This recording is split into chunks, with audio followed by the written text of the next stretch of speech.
Yes, I think some of you may be here for a meeting that is not on the agenda and will not be considered tonight. So I'll ask John McDonald to make a few comments regarding that particular issue. Thank you, Mayor. There was originally a item scheduled for tonight's joint special meeting for a conditional use permit for the operation of a animal processing facility at 1526 Garden Road. That item has been pulled from the agenda, will not be under discussion or consideration this evening at the request of the applicant.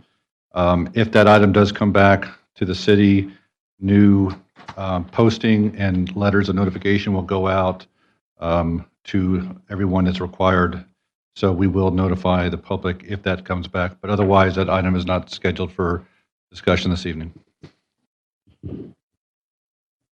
This individual did have an application, but he did pull it back and has not, will not be considered for until, if at all. So wanted to let you know that if you're here for that particular slaughterhouse issue, that it will not be considered tonight.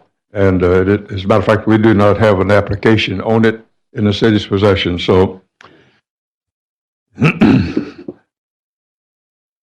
let me open a series of public hearings and joint special meetings. And before we start, to give you some idea of the procedure that we follow, I'll ask Mr. McDonald to please give us an indication of how we handle our procedures. Tonight's joint public hearing will have two items. One, a proposed amendment to the Unified Development Code, and the second, a rezoning case. Public hearings will be conducted as follows. The meetings will be called to order. City staff will present a report on the findings. The applicant will have an opportunity to present their case to the Planning and Zoning Commission and the City Council. At that point, public comments will be accepted into the record either in support or opposition. If you wish to make public comments, please complete a speaker's card and give it to the recording secretary. There are purple forms outside the front. Please come forward to the microphone. Please state your name and address for the record. Please be brief and to the point. There's a 3-minute time frame. At the conclusion of public comments, there will be a discussion between council, commission, and staff, at which point the item will be adjourned. That item will be considered, the public hearing items will be considered later tonight at the Planning and Zoning Commission meeting.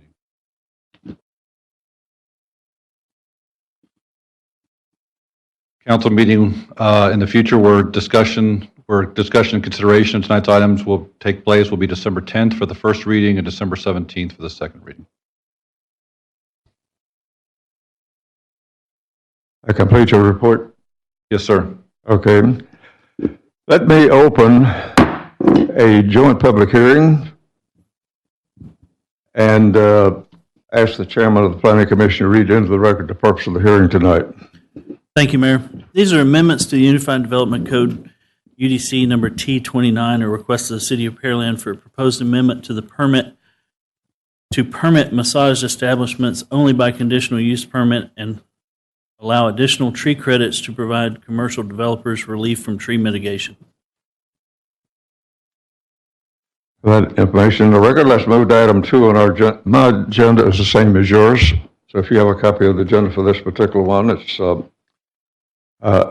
I'll be following it just as you will. Moving to item number 2, which is application information case summary, staff report. Thank you, sir.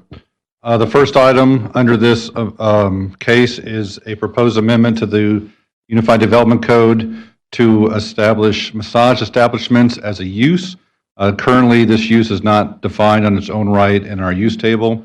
This would define the use, classify it as a conditional use only in GB and GC, general business and general commercial, with a definition, a facility which offers massaging of any part of the body.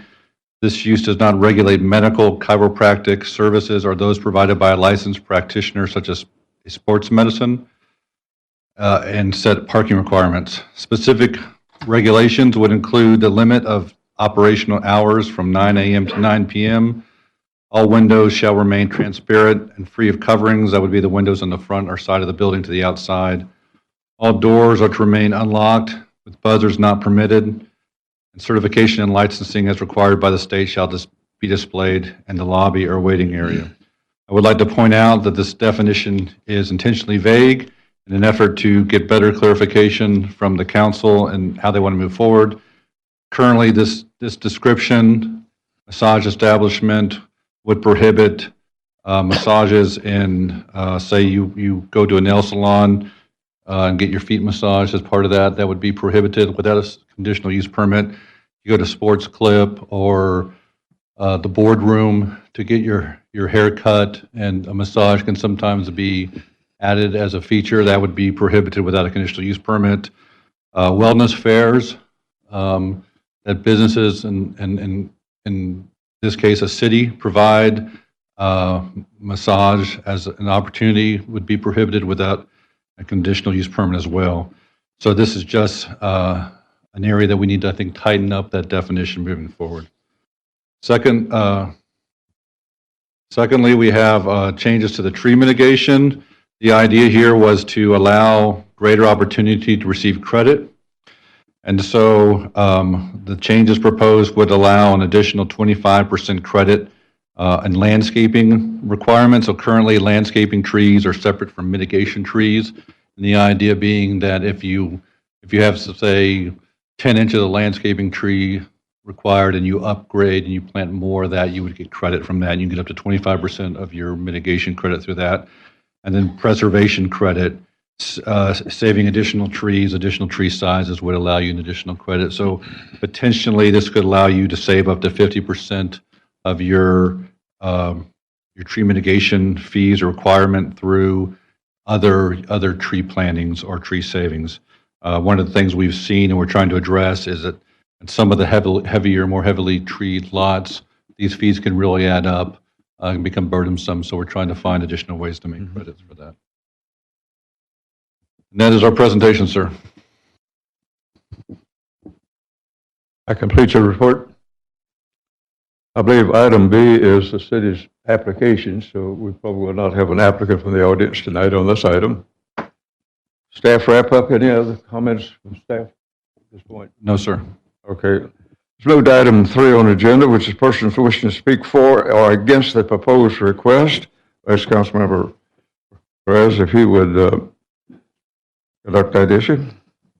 Thank you, Mayor. I have several people that want to speak, particularly on this item, so I will call you up in the order I've received your speaker card. If you'll come up and keep your comments to 3 minutes, and I'll remind you of that as you come up, that'll help keep the meeting moving along. So first up, Mr. Jason Perry. Mr. Perry, if you can please say your name and address for the purpose of the record. Please keep your comments to 3 minutes. I'll let you know when you have 30 seconds left. My name is Jason Perry. I live at 3903 Cedarwood Drive, Pearland, Texas 77584. Oftentimes, good things can end up being used for evil purposes. I thought of ambulances. They help women get to the hospital to start or expand their family. And we see them in Europe driving through crowds of people. Or acid, which could keep our pools hygienic, being used in heinous attacks in Europe. My students at North Shore High School gave me the example of a cell phone, which can help people learn Socrates or the Bible or detonate an explosive remotely. I think what we might see tonight is people taking our good conservative values of limited government, fostering a good business environment, making it easy to do business in this town, to have as little regulation as we need, taking that good desire and creating a system or creating a chain of events that incentivizes degeneracy in this town, that incentivizes degeneracy, incentivizes establishments that could foster sex trafficking, which damages and hurts largely immigrant women of color who remain voiceless on the margin. A lot of people oftentimes get lost in their rationalizations. They're so into their rationalizations, their reasoning for why they want to do something. They're so into their philosophy that they forget the bottom line. So what is the bottom line in this situation? According to our governor, who I was so lucky to be on a conference call with Ms. Groman one night, He said that if he was so lucky to be reelected, he would combat sex trafficking in the state because it's one of the worst in the country. Our local congressman is fighting sex trafficking as it's the worst, and it's some of the worst in the country. These women are trafficked here. They're held in de facto indentured servitude. Some would say even de facto slavery. This is the bottom line. The bottom line is public safety concerns, public health concerns, helping incentivize people to operate illicit businesses and further allow this cesspool of sleaze and suffering to germinate. I ask you not to look at your reasoning, your ideology, your philosophy of small business and fostering business environment and getting rid of regulations, but look at the bottom line. What is going to happen if you ignore what I consider to be very reasonable regulations? Will this incentivize the suffering of marginalized people? Will this continue to allow sleaze to germinate in this town? Will this continue to allow and incentivize illicit businesses that just don't belong here? Thank you so much. Thank you, sir. Next, Ms. Christian Madison. Mr. Christian Madison, my apologies.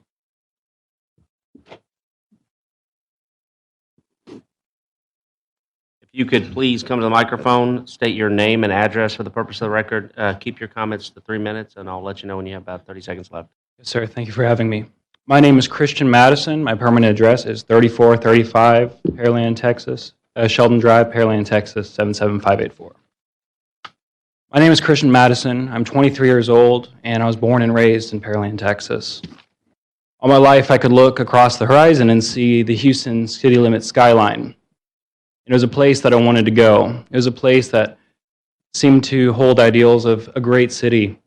And as I went there for college, I found a darkness there.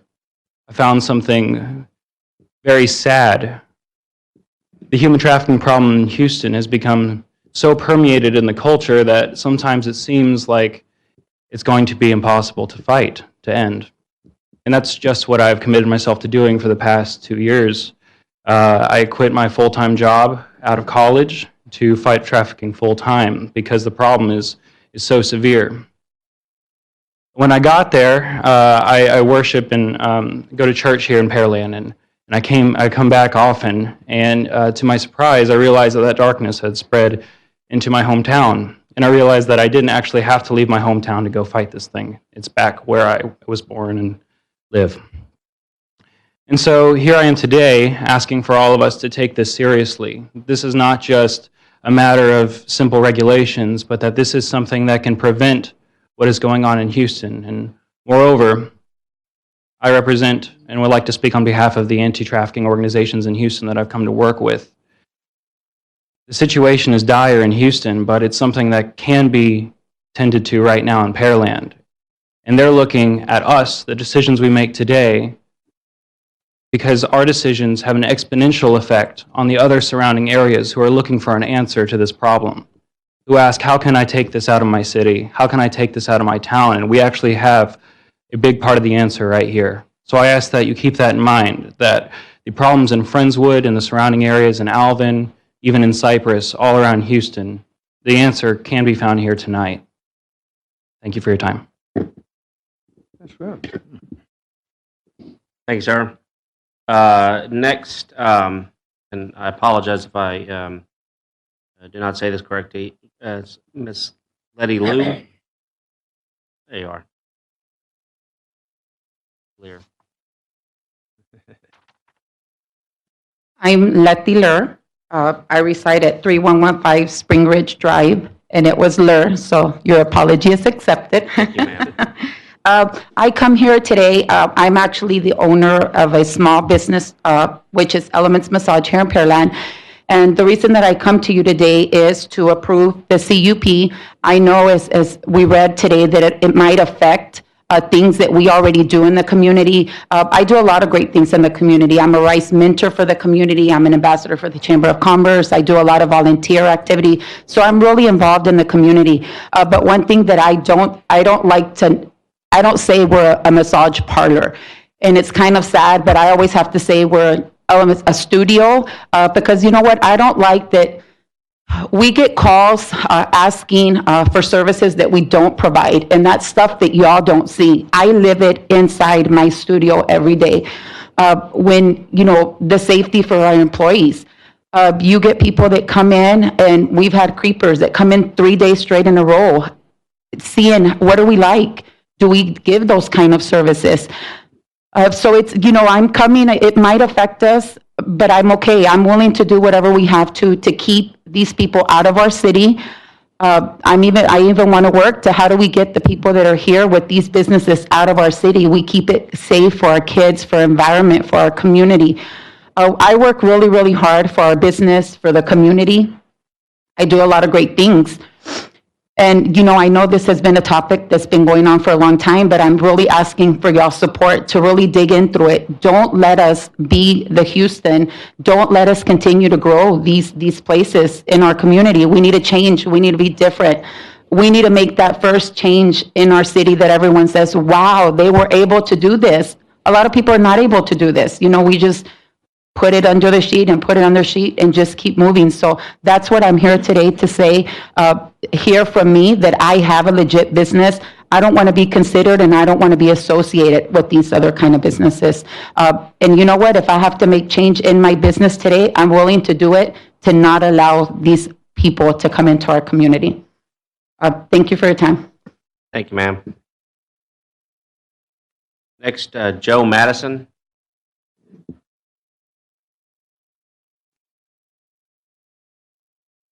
Thank you for coming. If you could please state your name and address for the purpose of record. Please keep your comments to 3 minutes. I'll let you know when you have about 30 seconds left. Thank you. I'm Joe Madison. I live at 3435 Sheldon Drive, and I'm honored to present here in this town that I've come to love. I've lived here 20 years now. We put down roots and have stayed here for a number of reasons. You know, I look on this council and I see some familiar faces, people I know, some that I don't know, but I do know this. You're in a service position because you love this city, and I thank you each for your service. When I mention this city, I want you to look out, and this is our city. This is your city that you're serving. If you own a business in this city, can you raise your hand? You go to church in this city, can you keep your hands up and raise your hand? If you volunteer for a nonprofit in this city or around Houston, can you raise your hand? So we have a cross-section of Pearland and the greater area represented here today. You know, I left my career to fight human trafficking full-time, and in doing so, I know that God has put me in every piece of this awful cycle. I've talked to survivors, I've transported women to safety, I've stood in the brothels, I know what a brothel looks like, and I also know that they know the law better than lawyers do.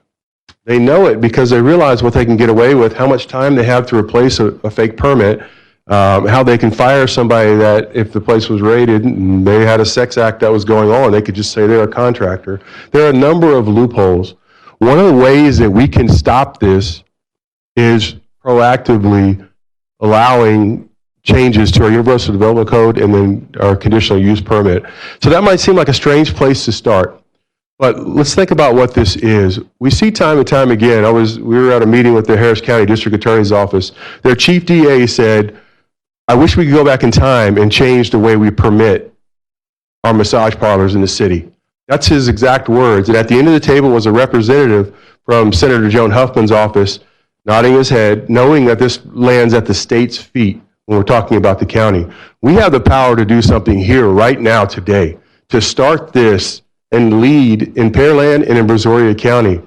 And as Christian mentioned, the city is watching, and so is the county. I've talked with other city council members who have asked for my help to come and discuss what it looks like in the city, how to preemptively set up ways to block this. And here's how a conditional use permit might do that. A conditional use permit, one of the most frustrating things about fighting human trafficking is when these places close, what does everyone say? Well, they just pop back up somewhere else, right? You got about 30 seconds left. And while that's true, a conditional use permit will allow us to have a way to stop that. Once we've identified 4 brothels here in Pearland, and we've verified that. If you didn't know that, they're here. If a place is shut down, they're just going to try to pop right back up, but now they're going to be identified as what they are. They're physical or shared attributes like blacked out windows, buzzer-related doors, things of that nature. And make no mistake, inside these buildings, there is slavery happening every day. We have an opportunity to lead, and that can happen today. Thank you for your time. Thank you, sir. Next, Ms. Vicki Smith. Please come to the microphone. State your name and address for the purpose of the record. Please keep your comments to 3 minutes. I'll let you know when you have 30 seconds left. Vicki Smith, 2324 Da Vinci Drive, Pearland, Texas, 77581. I'm pretty much going to echo what everybody else has said to this point, but currently, as you know, there's not a CUP requirement for massage parlors in the city of Pearland, nor really anything defining their categorical statute. Additionally, they fall into a beauty salon category. I'm in favor of having any future massage parlors for any part of the body to be required to obtain a CUP, limiting the hours, as I mentioned before. Tintless storefront windows, I think that would help a lot. Thwart and enforce unlocked and buzzer-free doors, and licensing information to be publicly displayed in the lobby or the waiting area. This should be fully enforced and perhaps even follow suit with what the city currently adheres restaurants to with the grading system at the front door. We need incentive and protocol for our incoming massage parlors to keep their businesses operating in a legal fashion. I myself, along with a lady friend, went to a massage parlor in Pearland and we were denied service. While it was their right to refuse us service, we were not given any explanation when asked. Their windows were tinted. They're open 10 a.m. to 10 p.m. They always have a plethora of cars in their immediate parking area. I've personally observed men going in at later parts of the business hours. They're located in walking distance to an educational building. And while I did ask the lady at the window why she wouldn't massage our feet, I could hear people in the back talking, both male and female. While this is an existing location and multiple others like it, we need to mitigate the risk of undesired consequences for our city. While I appreciate the efforts to address this now, there are some parlors already in place here in Pearland that this comes far too late and shine a negative light on other legitimate massage businesses. Let's be honest and not naive. Houston does have human trafficking, and so does Pearland. I want to enforce, do, create, deny, whatever is necessary, whatever we need to do to limit our residents' exposure to this illegal activity, and the potential safety of our residents are in your hands. I hope you'll vote to protect our citizens by passing these new requirements for CUP. Thank you. Thank you, ma'am.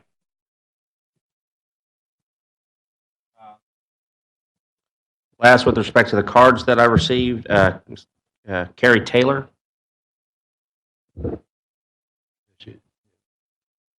You can please state your name and address for the purpose of the record. Please keep your comments to 3 minutes. I'll let you know when you have 30 seconds left. Thank you.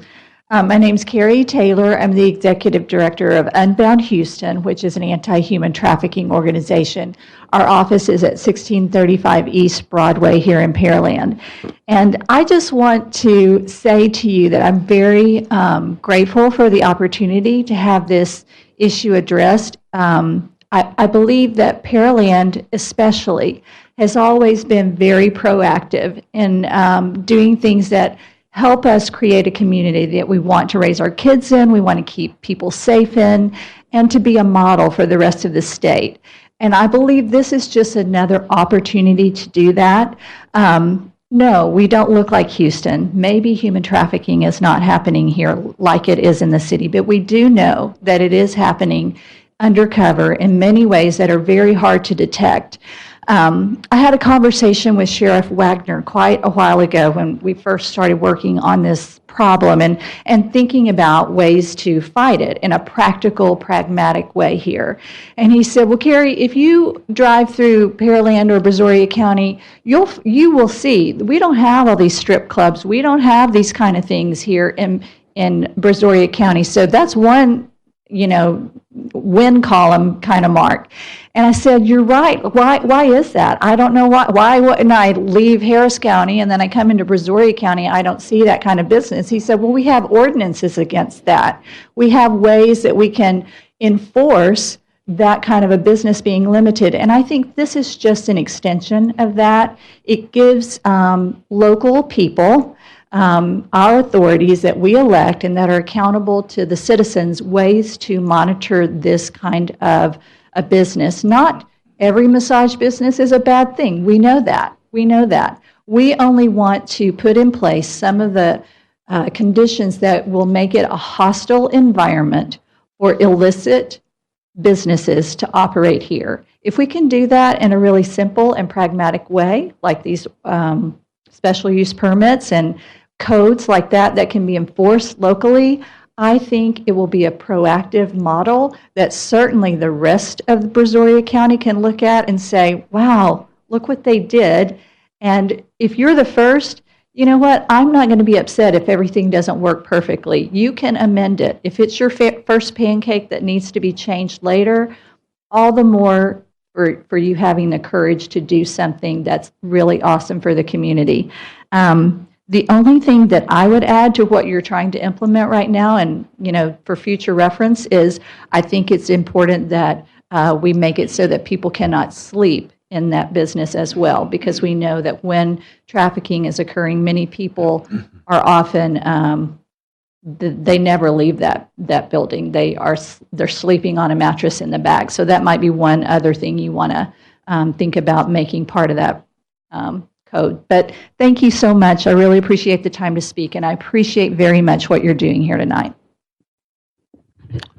Thank you, ma'am. I think of all you spoke, very balanced. Let's move in our agenda, then let's, item 4, which will let our city council, planning commission, and our staff follow up on these comments. And that's it. Moving in our agenda to city council, I'll start with Councilmember Carbone. Thank you, Mayor. First of all, I appreciate everybody speaking tonight. With 3 daughters, I've heard horror stories, and I can't imagine. Yeah, I can't. I have a hard time imagining things. So anything we can do to limit this that's occurring here in Pearland. I mean, everybody wants to think we're a nice, lowly suburb, but yeah, this stuff happens. And 4 brothels, that's jaw dropping, and I would hope that everybody else up here agrees, and I assume they will. To the mechanics of things. It sounds like staff recommends a better or different definition of massage establishment. Is that, since we've got some experts in the crowds that deal with this, what do we need to get this right for the first and second reading?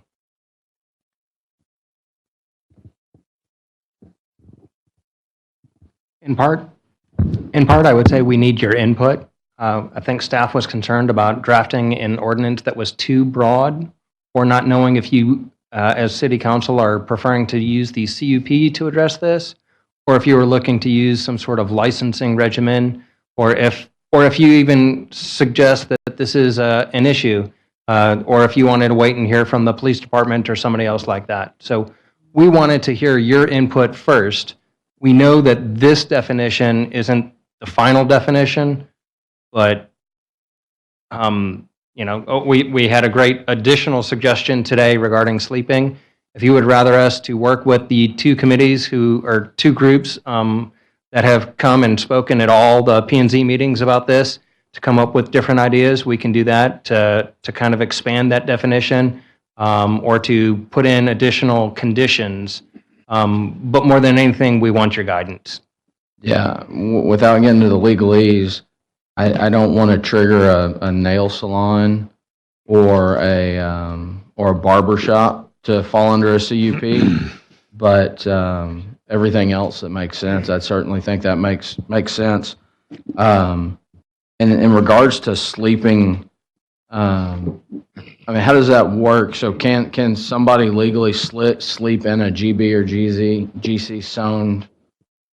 That would make it more residential in nature, and we would, if we had evidence that was happening, we would initiate a zoning or an investigation with code enforcement for a zoning issue. Okay. My understanding from the investigations that have happened by the police department, they didn't see any evidence of that, but that doesn't mean that a establishment that offers massage services tomorrow won't come in and put in cots for the employees, and I'll use the term employee loosely. For the people providing the massage services, that doesn't mean that they won't, set space for them to have sleeping quarters in there. Okay. We did have some language that we thought might be a little bit better as we discussed this staff internally. One of those was, instead of calling it a massage establishment, just define massage services. Because, a nail salon is not a massage establishment, but they do offer massage services. And then it would be a commercial establishment that offers massages. And then we were trying to figure out, the Great Clips or sports clubs, sport cuts. One of those places that provides hair salons also provides massages. Maybe limit it to places that offer massage services in a private or restricted area, as opposed to a legitimate nail salon. When they offer that, you're still in the public view or an area where the public can see. I don't know. I've never been to a nail salon. But if that's what you're saying. No, I think staff's got a good handle on it. And I think I hope you hear from other councilmen that we're headed in that same direction. I guess the other piece is, just to be clear, this will be a CUP, so this will be for establishments going forward, new establishments. There's nothing inside the UDC that we could do to affect current establishments. Is that correct? If current establishments are being used illegally, the building official has the authority to revoke their certificate of occupancy, which would get rid of their current establishment and require them, when they come to reopen, if they choose to reopen, to do so. My understanding from the investigations by the police department is that they did not see evidence of illegal activity. However, I understand that the groups who have spoken today have a different opinion of that, and I couldn't speak to how people have gotten their information, but you would have to either consult with the subject matter experts. I know Joe has talked about that a few times at a few of the P&Z meetings. And then I don't know what the police department has done as part of their investigations, but I think that they had looked at that as well. And then just secondly, sir, what this establishes are regulations that would be enforced by code enforcement. So the police have authority already to enforce regulations with regard to trafficking and human rights violations. This would just add a second layer of redundancy to code enforcement. Now, a code officer couldn't just go in and close a business down, but they could notify appropriate police officers. They see other business, et cetera. And so it's a more limited avenue of enforcement. But it is, like I said, a level of redundancy. Councilmember Reed? I also want to say thank you to those that came out tonight and those that spoke. I'd love to see, not just the two groups, but everyone that has some input, or that had some input tonight, and maybe those that didn't speak, to work with staff in any way possible to put together something that is more, not more specific, because I'd rather see it broader than more specific. There's always loopholes, and when you make things too specific, especially from a legal standpoint, those you get those people that kind of squeeze through. And so, specifically with respect to the two groups, you all have representatives, that can work with staff, but the individuals that also got up and spoke, if you could also, try and work with staff, and staff, if you don't mind, maybe getting with those individuals. We have all their contact information here from their sheets. With respect to our PD, I'm sure that our PD is on, on the investigation side of this, and making sure that that those that are already in existence, and I can think of a couple that have tenant windows, a couple of establishments that I've seen, driving by that have tenant windows and are open, pretty late, that, I would hope that our PD is looking into those and sending folks in, maybe undercovers and whatnot, and, trying to get those places shut down, or at least in violation, and finding out what it is that they're doing.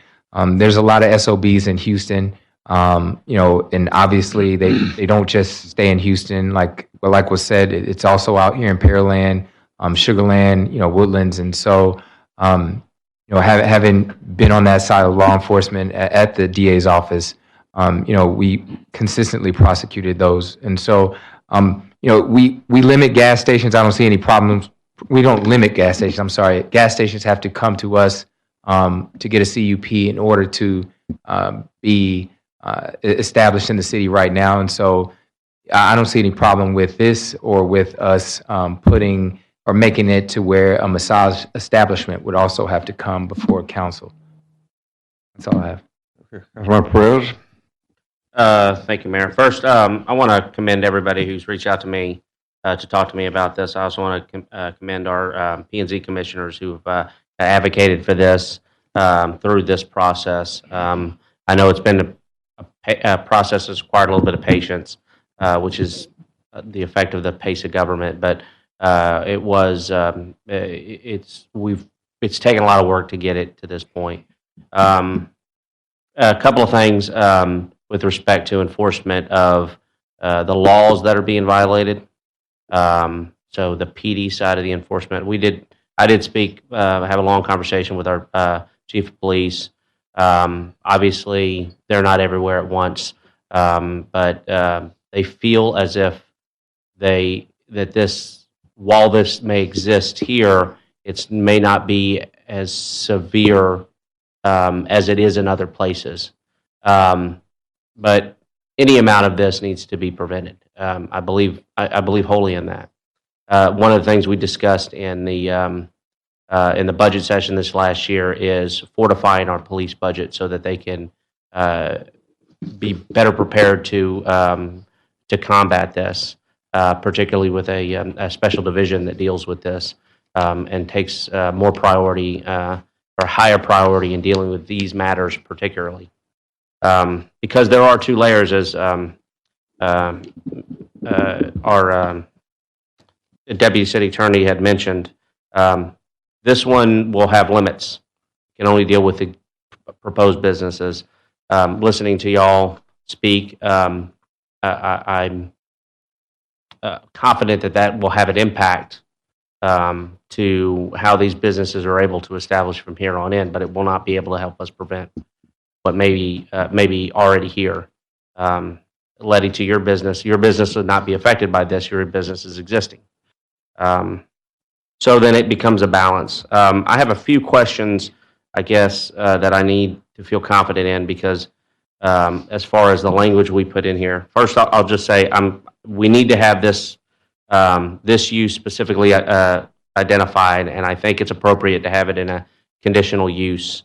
But I think I am concerned about there's a lot of grayness of this line, and how do we prevent something that can be considered a massage or a massage that is a ancillary and auxiliary service to another business? How do we can prevent them from having to have a thick layer of bureaucracy they have to deal with if they just want to add one service, one minor service? That we dealt with this recently with a nail salon that wanted to add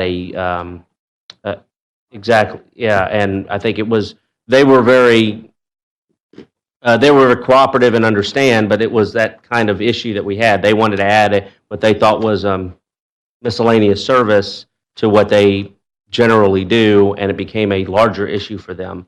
So I do think that we need some assistance, maybe from staff reaching out to the community or the community reaching out to staff, is where do we bleed that line? What's the difference between a pedicure and a foot massage? I think we can say it in the far ends of the definition, but when they gray, when is somebody giving a foot massage and when is somebody giving a pedicure? If they paint the nails and then give a foot massage, and how does that trigger one definition versus the other? And I think there is some work to better define this. I'd also like to ask staff, what is our plan with respect to the PUDs? Are we going to try and make sure that we have everything right for all of the other, or for the base zoning, and then once we have that correct, we're going to go to each individual PUD that similar to what we did with the gas station, and add this definition to each of those PUDs? Assuming we I move don't believe forward. that staff has gotten that far yet, but I think that that is one of the things that because again, we didn't know if it was going to be regulatory with CUP or a licensing scheme. But yes, as we did with gas stations, it would seem to follow that once you do one, you need to add it to the PUDs that don't automatically have this happen. From an enforcement mechanism and from a legal mechanism, what would be the pros and cons versus licensing and the CUP?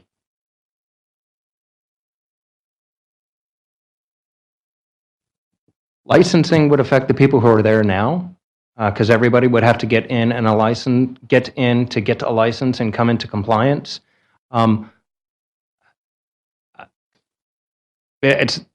not too sure I can answer that. I've read a lot of literature on the pros and cons of each. My understanding is for the communities that actually have zoning, they prefer to attempt to address this with the zoning aspect because it might be a little bit more efficient. Licensing, you're going to have staff manage those licenses just like you would anything else. So it becomes a little bit more regulatory in nature. You have to make sure you assess the appropriate fees for that. And then you still have to follow up with the enforcement of those licenses. And if I recall from the first two discussions, Mr. Madison, I believe, had a lot of information, and he strongly encouraged the CUP over the licensing information. But I think at the most recent P&Z meeting, I don't know if it was your group or if it was one of the other ones that recommended doing the licensing instead. So I've heard pros and cons of each, but I'm not personally familiar with the pros and cons of each. And I think that at the end of the day, when you're dealing with people who are dealing with illegal activity, whether it be a license or whether it be a CUP, it's already an illegal activity. So you're just trying to find the best tool for your town, is what it comes down to. And I don't know what the best tool for our town is, and that's part of the reason why staff is asking for y'all's guidance as to where your preference is as we try to attack this issue. I'd like to have some more understanding of what the pros and cons would be versus a license, not necessarily as a replacement for the CUP, but maybe it's a belt and suspenders. And does it become hyper bureaucratic for them to manage the CUP and manage the license? Is it a yearly license? How is the yearly license enforced? Do we have examples of something that is similar to that? How successful as that would be? Maybe some understanding of how much staff resource that we probably don't have right now would be needed in order to manage those licenses. I don't think I have enough information to provide you guidance that the license would be beneficial over the CUP with what's been put in front of us right now. I am excited about the idea that the license could potentially be utilized retroactively for existing businesses, but we wouldn't still have that hole, and also not necessarily have to be dealt with each individual PUD, because the licensing can be done as an ordinance that covers everybody. So I'd like to understand that a little bit better. I do like the direction we're going. Those are my principal concerns. I would also like to say, I think there's been a lot of patience with this. I've spoken to a lot of people. I know there's some concerns, or there's a lot of concerns in the community about making sure that we deal with this, and they've been patient with us. But I want to make sure that we have some understanding of, once we get guidance, when should we expect that this is going to come back for what I would presume another JPH to finalize whatever language y'all feel comfortable presenting us, and then how quickly we can get this into ordinance. That's all I have. In terms of timing, because we're just looking at an issue of a definition and the content is already on the JPH agenda, I don't believe we'd come back unless there was a significant change in the approach that we were attempting to take. So it would be an update to the definition, and then any additional conditions or different conditions than what staff has proposed there in section 2.5.3.2. So you had said you thought it might come back for a different JPH. That That was not anticipated on staff's end. Okay. I'd like the commissioners to try and input on that, and whether they think it's beneficial for once the definitions have been more specifically written out, whether y'all would like to have it presented as another JPH so y'all have the opportunity to input again to whatever that language is. And mostly because I want to give credence to the fact that y'all have kind of led this initiative. So I appreciate what staff is saying. I want to kind of defer to them as far as what their preference is. Councilmember Hernandez? Thank you, Mayor.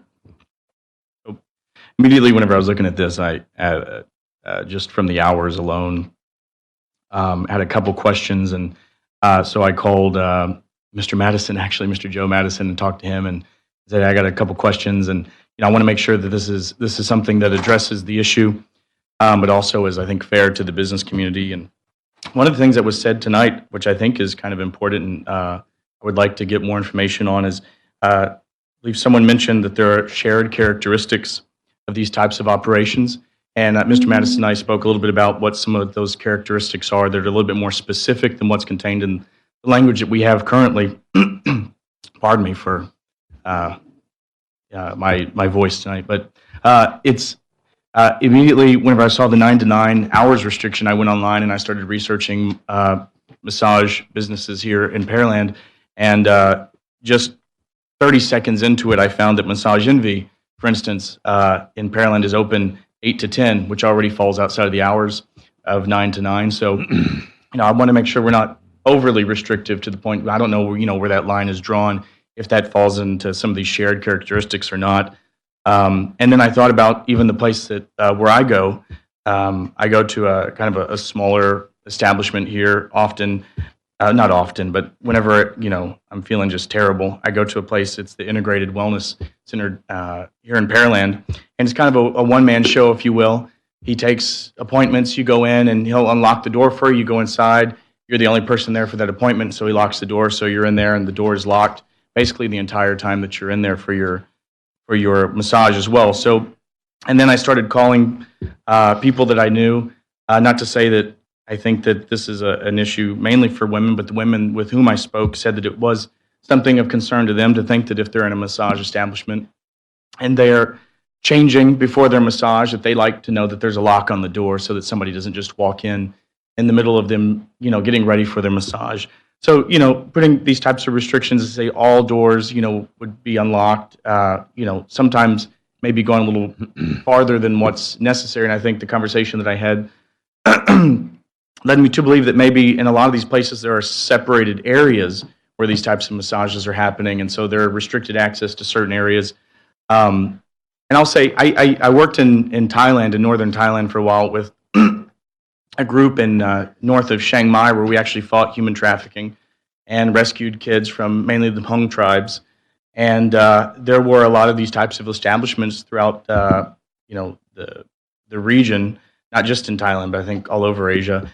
And that was, one of the things that you would see is when we would go to, and I know foot massages are kind of a big issue right now. Everybody talks about the foot massage places.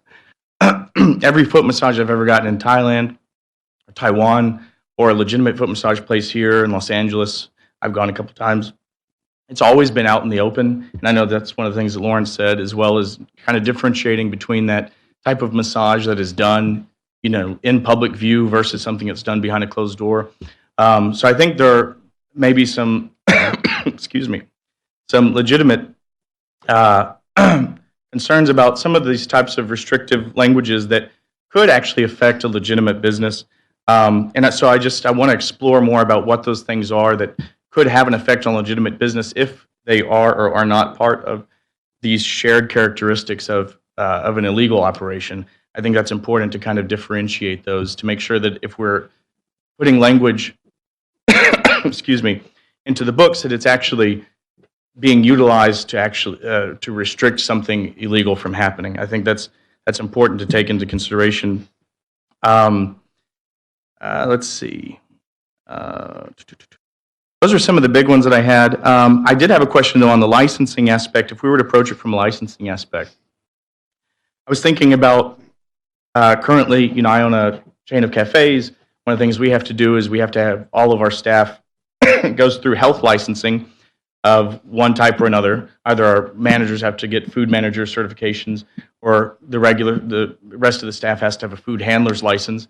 And this kind of puts them at the mercy then of random or periodic inspections throughout the year, usually twice a year, where the city can come in and go into the business. And because we have a health permit, because we go through that licensing process, that we're at the mercy of the city to come in and do these random inspections to make sure that we're doing things up to code, that we're not putting our customers at risk.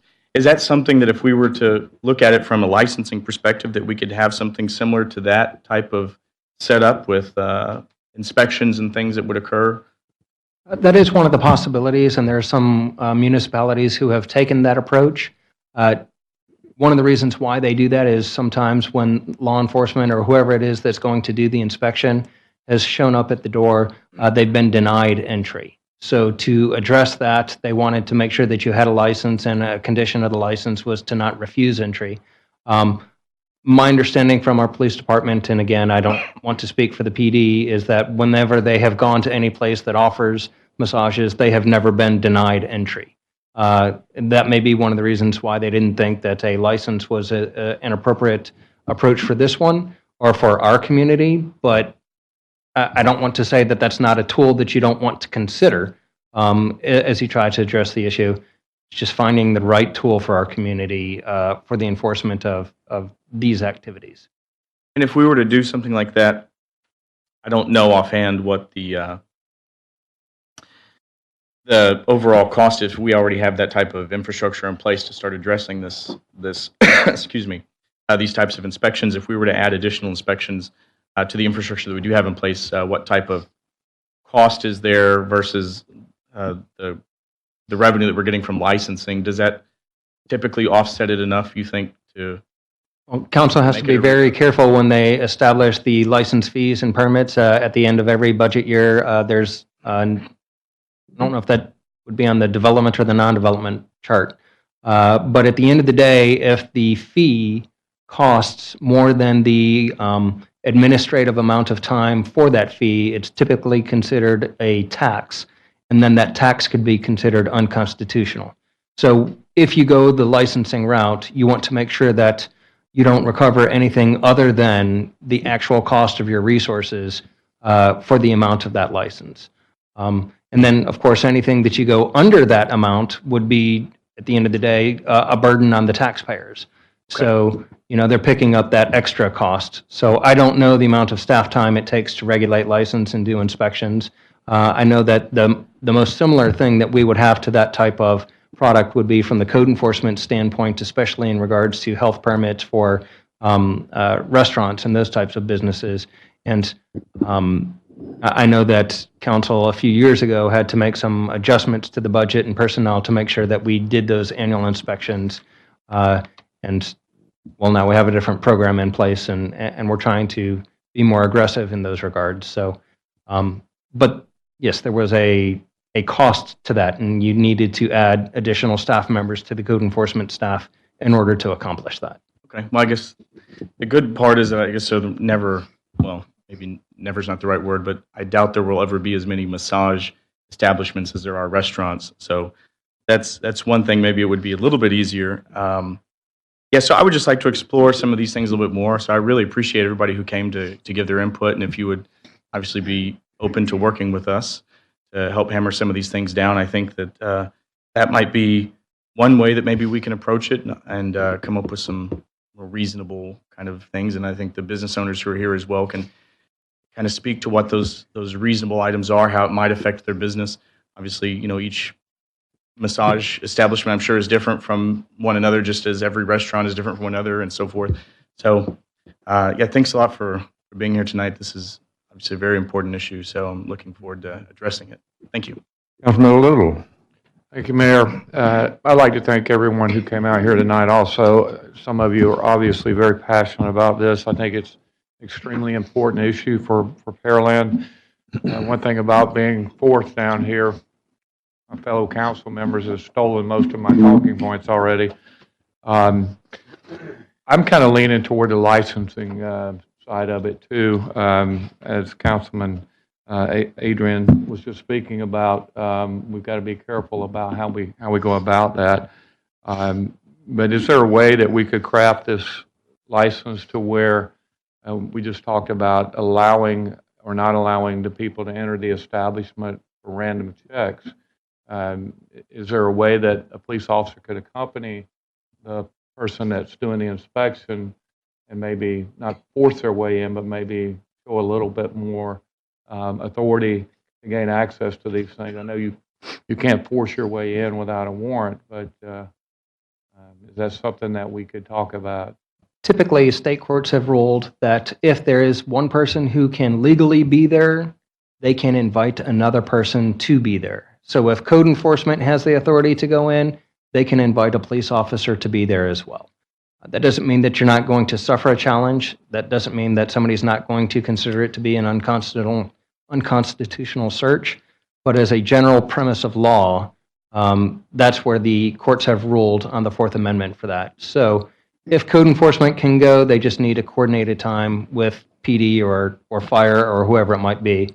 Or if code enforcement or for other industries where the fire department, who also does annual inspections, has seen something that they thought was kind of peculiar and suggestive of some sort of criminal element for whatever, they provide that information to the police department, and then they can go and get a warrant accordingly. So there are avenues to get in if somebody ever does deny entry. But yes, inviting somebody who has the legal authority to be there is always an option. I would think denying an inspector access is a big red flag, so that should be something that should be followed up. I was really shocked to find out we have 4 brothels already existing in this town. I had no idea. We've previously talked at the meeting about some illegitimate massage parlors, but I didn't realize that we actually knew of the 4 establishments. And I guess the next question is, why aren't these places being shut down? And I guess that's a question for our law enforcement. I think, like Councilman Perez requests, I'd like to see some more on the pros and cons of permitting versus licensing.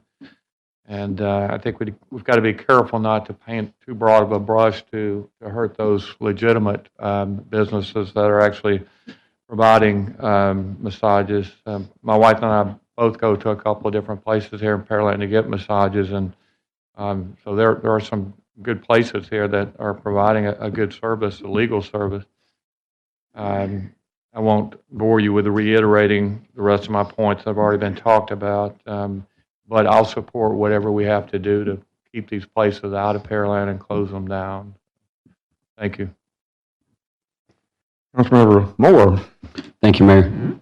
As Councilman Little said, it's even worse to be number 6. So, I did have a question in reference to the ones that already exist now that may have tinted windows or something like that. That we pass some kind of ordinance that does not allow that type of stuff. Can we go back retroactive and tell them they have to change it?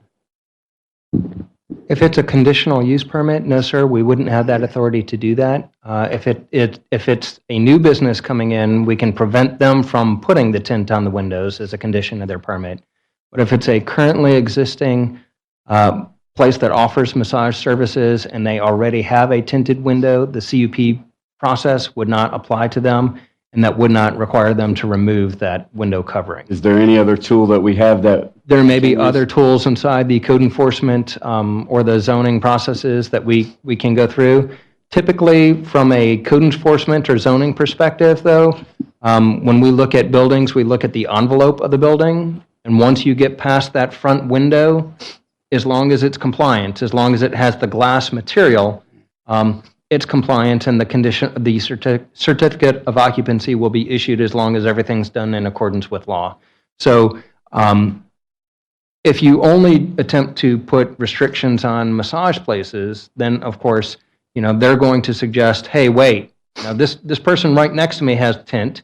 They're able to be more green because the tint is trying to keep out the sun, and their building face east or west or whatever it might be. what's the difference between them and me? And, then we have to say, well, their businesses aren't typically used as a front for illegal activities. But you have to have a study oftentimes to support that if it gets challenged. You have to say, based on a study, we find that this warrants that, and that's why we challenge or differentiate one group of people from a different group of people. So, to try to retroactively pull tint off of windows, I think would be, or coverings or whatever it might be, that could be a little bit tough. But if somebody doesn't have transparency, and transparency is something that was required in the UDC for their building, code enforcement can say, no, it's not transparent. And,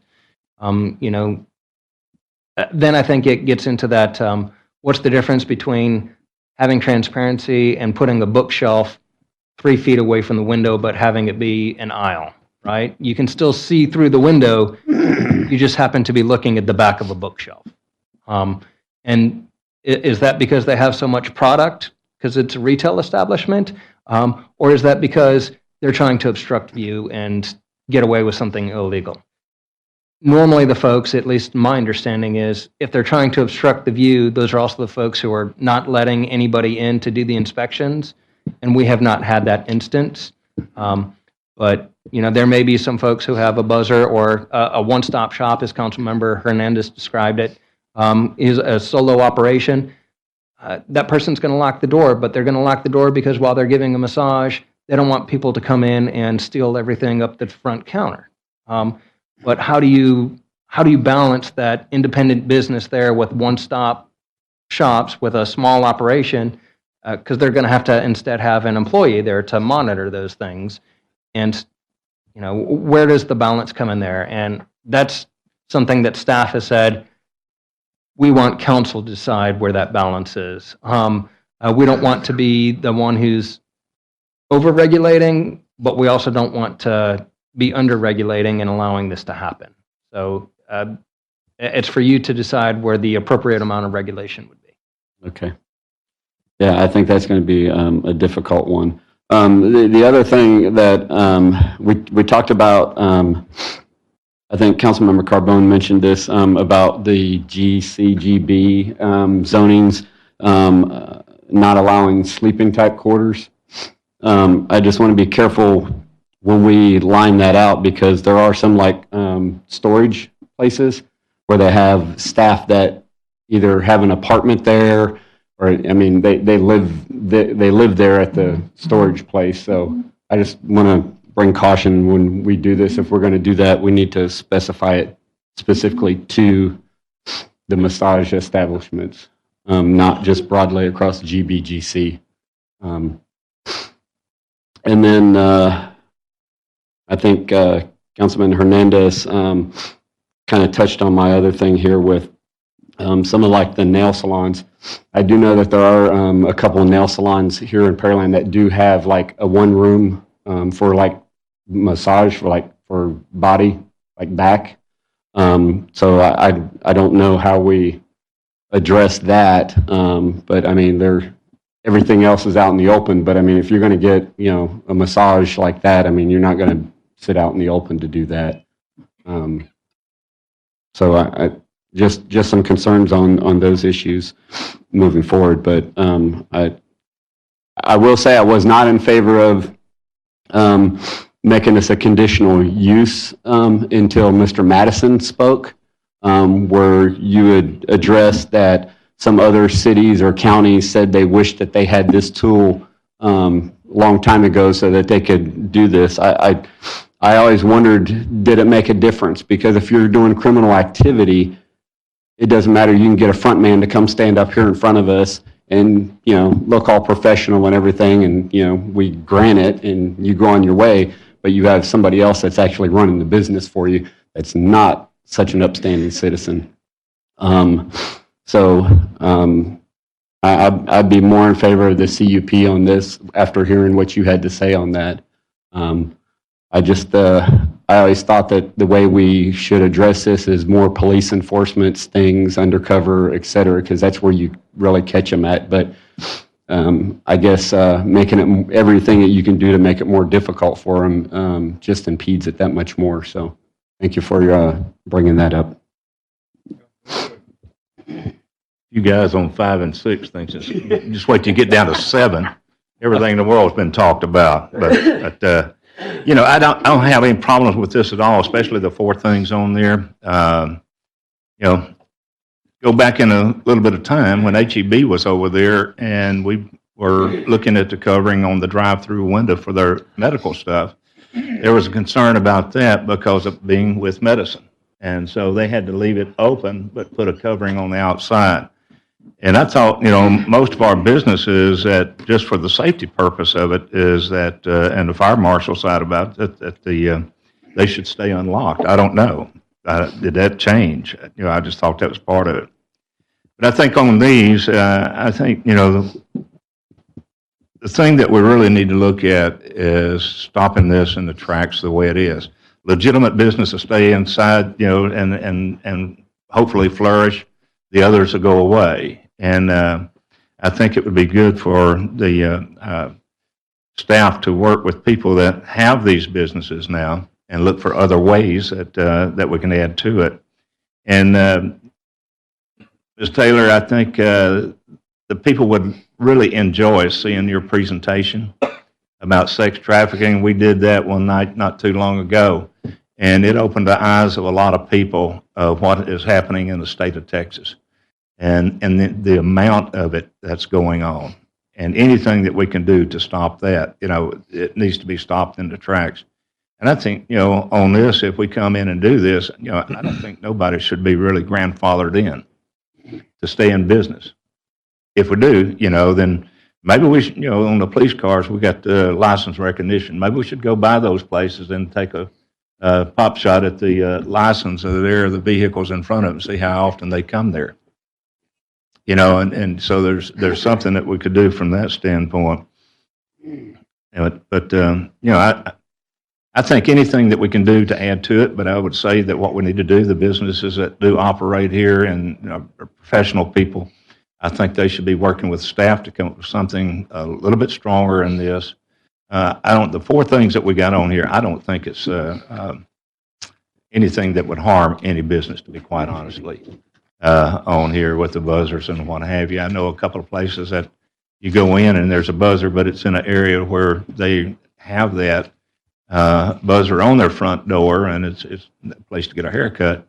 But they're in areas where, you know, other places have been robbed during that time through there. So all they do is hit a button right there on the table, and it opens right open there. But some of them has voice recognition type, not recognition, but places that they can speak in who they are, has got an appointment to be able to come in. So I don't see that to be any real big problem on that. But you know, I think after hearing this tonight and seeing that what everybody's talked about, I think the more that we can put into it, I think the better off we're going to be, you know, quite honestly. And I was not kidding about your deal on being able to come in and give a presentation, a 45-minute presentation. I think that would open the eyes of everybody here of what's going on in our state and in our city right now. And to think it doesn't happen in Pearland is kind of like putting your head up under a blanket, you know, and not seeing anything. So I think, you know, county may have a problem. I don't think they can do ordinances, so that might be a problem for them. But if we can clear it up, I think, you know, that other cities will tie into this, whether it be Alvin, Manville, or whomever, you know, to come in and do it. And Jason, I think you spoke a while back here about these places here in Pearland, and you went so fast we couldn't get the locations, but you know, here. But I think it's really good to bring this up. I think the more that we can put into it, the better off we're going to be, and I think it's going to send a message to the community, and those that are not doing what they're supposed to do, maybe look for someplace else, go back in Houston or whatever they're going to do out of here. But I just don't think we need it, you know, here in Pearland at all. But I think this, you know, the 4 items on here that we're seeing now, specific uses on here is one thing, but I think we can go a little bit deeper. Mm-hmm. I think the people that do the businesses here love to sit down and talk to staff and how we can do it. Some of the people from the church here, Harris, you too. I think it would be good to get some of the information that you have and show it up here, what actually is going on in the state of Texas and across the nation. I mean, it is phenomenal of what is happening. And that's something we really don't need here at all. It's a safety not only for us, but our children growing up. And, I would hate to see that happen, on something from our children here to live with. So anything that we can do to put our foot down and stop it, whether they say it's illegal or not, let them come up here and testify, about it. Well, and I think, maybe on some of it, we need to give a little bit more to the police department for them to go by and do the license recognitions of cars that are parked out there and see how many times a week that they come by and how long they stay. I guess a massage is 45 minutes to maybe an hour or something like that. But I mean, if they're there for 3-4 hours, something's not exactly right. And so, and then how many times a week are they coming unless it's some kind of sports medicine? So I encourage everybody to speak out on this and to get with staff and work with staff on it and try to come up with things. I think that's very important for us to do. Before I move to ask the planning commission to give their testimony, let me clarify a few points and maybe help you out. Maybe you're probably a little confused as to what's happening. We have a unified development code that we use for our guidance in developing our community, and it covers an awful lot of items that have to do with development and the way we plan our community and our process. But in order to be able to do that, we have tonight, we have actually 2 items that we want to change or make some corrections to or make decisions on the tree ordinance, which part of what we started with on the previous discussion, and also the massage establishment ordinance. So as we go through the process, we have to do that. It's what's called a public hearing. That gives you a chance as citizens to give your input to us as we go through the decision process making.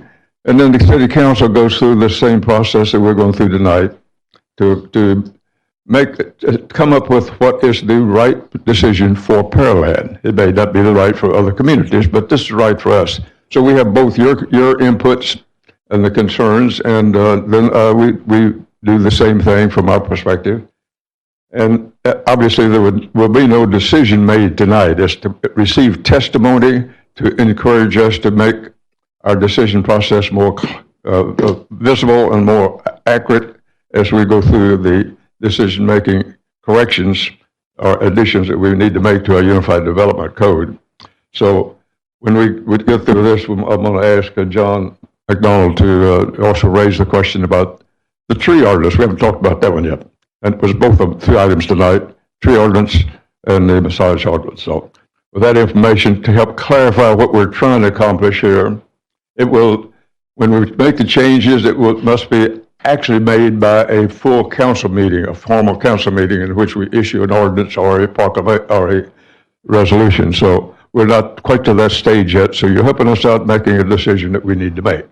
So with that information in place, Mr. Chairman, it's your opportunity to comments. Thank you, Mayor. I have a few comments to start. Again, thank everyone in the audience for showing up. We've had numerous groups petition this commission and now council to make changes to the UDC as it applies to massage businesses, and I think it's a good thing that we look at this and move forward with it. We agree in other places of the UDC to restrict businesses, the location, number, requirements of each business, gas stations, auto-related, bail bonds, pawn shops, payday loans, gold exchange, parking lots, emergency care events, centers, veterinaries, telemarketers, hotels, halfway houses, hospitals, slaughterhouses, things like that. Then surely we can do the same for massage parlors here tonight. Given the issues that are prevalent today, specifically here in our area, the Houston surrounding area, human trafficking and prostitution is a problem. This is the right thing to do with this small change to the UDC. To touch on some of the statements that we've talked about in the 2 previous meetings of the P&Z, I think the definition, simple definition, is better than a long drawn-out definition of this, nor that, this, not that. The concern I had with the definition was that we ensure that medical massage uses are excluded from this, and all other definitions of massage are included, such as our tattoo requirement of conditional use permit. If for some reason a business come in and that's a minor part of their business, like it would be for a barbershop or to appoint a nail salon, then they would still get this conditional use permit, and it would exclude all other definitions of massage except for the ones they do. And that way, everybody knows what's going on inside that business. I don't feel a need to find that in the matrix.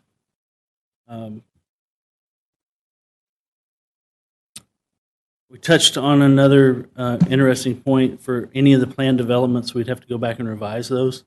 And in that case, these restrictions would apply to those PDs.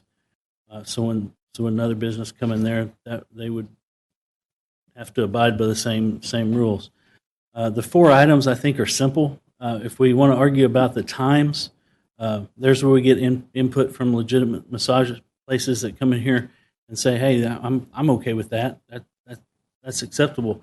What we're not hearing from tonight, we've heard from a lot of great groups. We've heard from an owner, one owner that has talked to others, as I understand. But we don't have a large group of massage places here tonight speaking for their business. Some of the ones we're talking about in not so great light, they're not here. There's 18 of them, I believe, in the city of Pearland. It's a large number of these businesses. Some of the things that we've talked about in prior meetings, the signage, the coverings on the window, not just the blinds or the tent, but the advertising, the photos, LED lights around the windows, things like that, are items that we've tagged on to other CUPs. Lighting specifically, the LED lighting that everybody hates, but we haven't dealt with in other parts of the UDC yet. We always tag that on as a regulation as well. What I find interesting from all these groups is they say these businesses across the United States are very similar. The photos on the windows, the lights, the signage, how the business looks, they're similar for a reason, because obviously other things go on in there other than legitimate massages. So I have no issue with these 4 items. If we need to tweak them a little bit, I think simpler is the better way to go with the text amendments. It's on the agenda in P&Z to take this further tonight. It's on our agenda. And I certainly don't have a problem taking this and passing that through P&Z tonight with comments to council to further that down the line.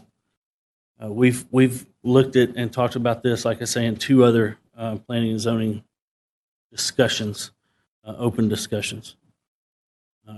That's the comments I have right now. Jump in, whoever wants to go first.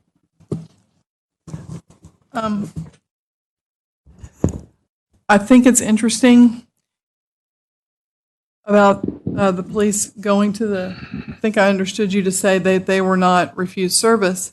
I'm curious if it was a male or a female police officer, because I went to, I won't name the establishment, but one of the foot spas, and they did refuse me service. And I did it just as an experiment. And they certainly didn't know what a pedicure was. So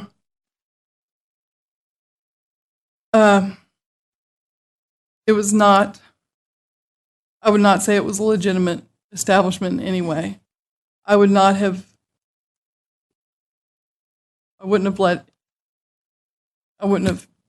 done anything in there. It was an experiment just to see what would happen, and they did refuse me service. And I pushed myself. I tried to get her to help me. I tried to get her to do anything, foot spa, not anything, but I mean, a pedicure, a foot massage, and she refused. And I had a friend with me, same thing, female friend, and she was refused as well. So the person who owns a legitimate massage establishment in Pearland. What was the word you said? I'm sorry, I can't talk. Never mind. She said that all of her therapists are certified. None of her massage rooms have locks. Every door is open. They take a 500-hour class to be certified. They also have to take classes twice a year to get recertified. So I think that is not out of the realm of possibility for CUP to have those requirements in there. We have, this CUP is huge.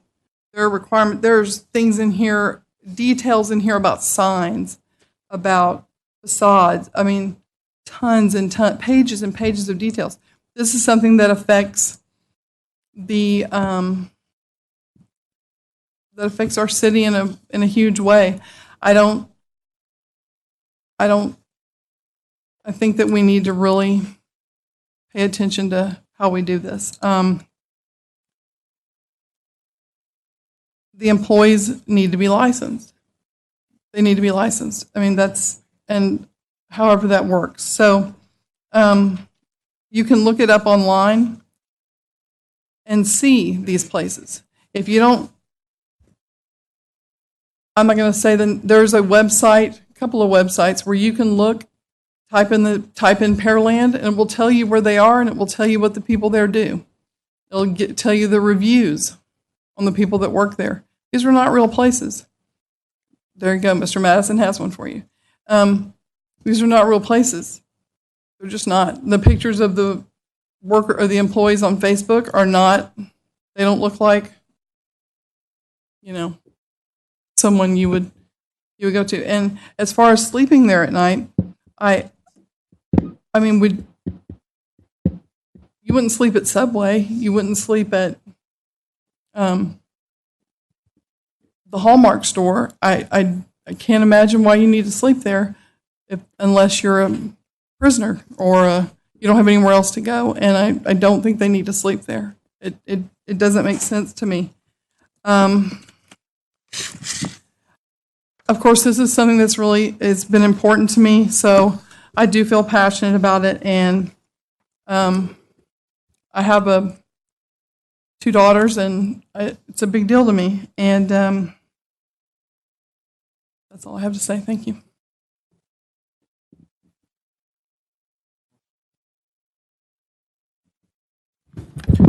What I wanted to say is that, I think the only way to stop this is to hold the whole chain of individuals responsible. So that means that the people actually own the retail spaces to impose some criminal penalties against the owners. Some of the other jurisdictions across the country are doing that, and it's working for them. So I think City Council needs to maybe look into holding the landowners responsible with criminal penalties, and we can stop all this other talking about everything else. And so I think if the landowners are held responsible with criminal penalties, we won't be talking about this issue. Thanks. Well, we're not the only community that's dealing with this. We've got Houston, we got the Humble area, Woodlands, they're all doing the same thing. I went to a human trafficking symposium this last Friday at University of Houston, and spent 3/4 of the day up there listening to the depravity of man. So, but they have a lot of people, very educated people that are up there that are involved with a lot of different groups. I sat right there with a lady that was an attorney and an author that she's done a book called Pilar, and she was very outspoken. She knew of Joe, she knew of Carrie, and the work that they're doing. The CUPs is a good thing, and I think that we need to do that. And anything that we can do to combat these. But when we first started talking about this, we were talking about 3 brothels. And here in the last 2 or 3 weeks, we've grown to 4 brothels. The community involvement to me is the most important thing. We can do all of this, but these things are going to evolve. These people are not stupid. I think Joe made the statement, they know the law better than some of the lawyers do. So, we're going to have to keep their feet to the fire with these community groups. And if it has to be a thing like they did with Marvin Zindler back in 1971 or 72, whenever it was, when he went down to the chicken ranch and took news cameras and stuff, maybe that's what we need to do. Part of it is especially when it's in a community like this, if you turn the lights on, the roaches will leave. And in a lot of it, we just need to turn the heat up on the light. Now, saying that, we also need to do it with good sense. We don't need any of our citizens getting hurt. And this is organized crime. It's not just some guy that decided to open up a brothel. These people they've got a group together and they're organized and we do not want anybody getting hurt doing something like this. So going off by yourself doing it is not a good idea. It's you do it with the help of people and stuff. Unfortunately, we talked about it. They talked about it. They've got divisions in the Houston Police Department that do nothing but this. Unfortunately, with our police department right now, they're still in the process of growing, and they're trying to get to a point to where they can have a division for this, but we're not quite there yet. So y'all's involvement, and not just y'all, others. I know there's several church groups that go around and talk to these people and stuff, and educate and try to get the victims out. I think it's imperative that y'all keep their feet to the fire. I know that Joe's group more or less goes out there and tries to address the demand in the customer being serviced. They try to cut the business there. Carrie is more into the education of the victim and to let people know. I mean, you'd be surprised right here in the city. I think it's pretty well known about this stuff. I mean, just because we've been here and stuff, but if you put something on this neighborhood watch the people that don't have a clue that this is going on in our city, how it blows up. To me, we need to be getting on every social media that we can and putting it out there. Whether we run something on our Pearland news station thing that we have, whether we get with the Pearland Journal and the little newspapers that come out and run articles every so often on it or something to make the community aware of it, whether it's the Southbound Leader, whatever we got to do to keep it out there and keep it going, that's what we need to do. But I think the CUP is a good start, but, and I don't mean to sound negative. This is not what I mean one bit. I think the CUP is a good part, but the government can't fix this. If y'all think that it is, it's just not going to happen. The government can't fix it. It's got to be to the citizens that are going to fix it. They've got to be the ones that go out there and sit there and make sure that it's kept in the public eye. Because if we let it go on, we're going to have a mess like Houston. And Houston's got a mess. We're number one. It's the number one trafficking city in the nation. And then there's a triangle, goes from here to San Antonio, from San Antonio to Dallas, and it's just a triangle. They call it the human traffic triangle. They move them around just on. And all these people are victims, especially on the sex trafficking end of it, or any end of it. I mean, it's really surprised me how much just trafficking we have. Now, we're talking about sex trafficking, but we have trafficking going on where people are actually having to work for reduced wages, and they're brought into this country. I mean, everybody wants to gripe about what they're doing over there on the border, but that right there, that's one of the biggest things. I found out from law enforcement at this seminar, everybody gripes about separating people and stopping them from coming into the border and all that type of stuff. But there are so many kids that are brought to that border that they were sold into trafficking. They were sold into it. So what they're trying to do is make sure that the person they're giving them back to is somebody that's related to them and not some trafficker. And unfortunately, a lot of that, it's not happening because they're well organized enough that they're getting them. But I do think this is a good start, but I also want to commend y'all. I think y'all have done a great job of bringing this to the forefront here, or we wouldn't be having this right now. When it was first started, there was a lot of negative reaction to it about doing anything. And because y'all have kept all of us, our feet to the fire, I think y'all have done an outstanding job. Thank you. Thank you, Darrell. We'll go with Mary. Okay, I think the first place to start is with the CUP. We've got to, if these businesses are going to come in here, we need to regulate where they are. And we need to have a definition, and a pretty broad definition of what we're regulating. So the CUP is the start. The state licenses the therapists or massage therapists and all their helpers. We could go in and have a city licensing ordinance, but anyone could come in and claim they're the owner and hold the license, but they might not ever show up at that business. So policing the licensing would be a lot more difficult than people realize, because there are numbers of businesses that have licenses, but the person's name that's on that license isn't there. You probably can't find them. You can find them through the through state registrations, but you are not going to find them at the business, and they may have never been there.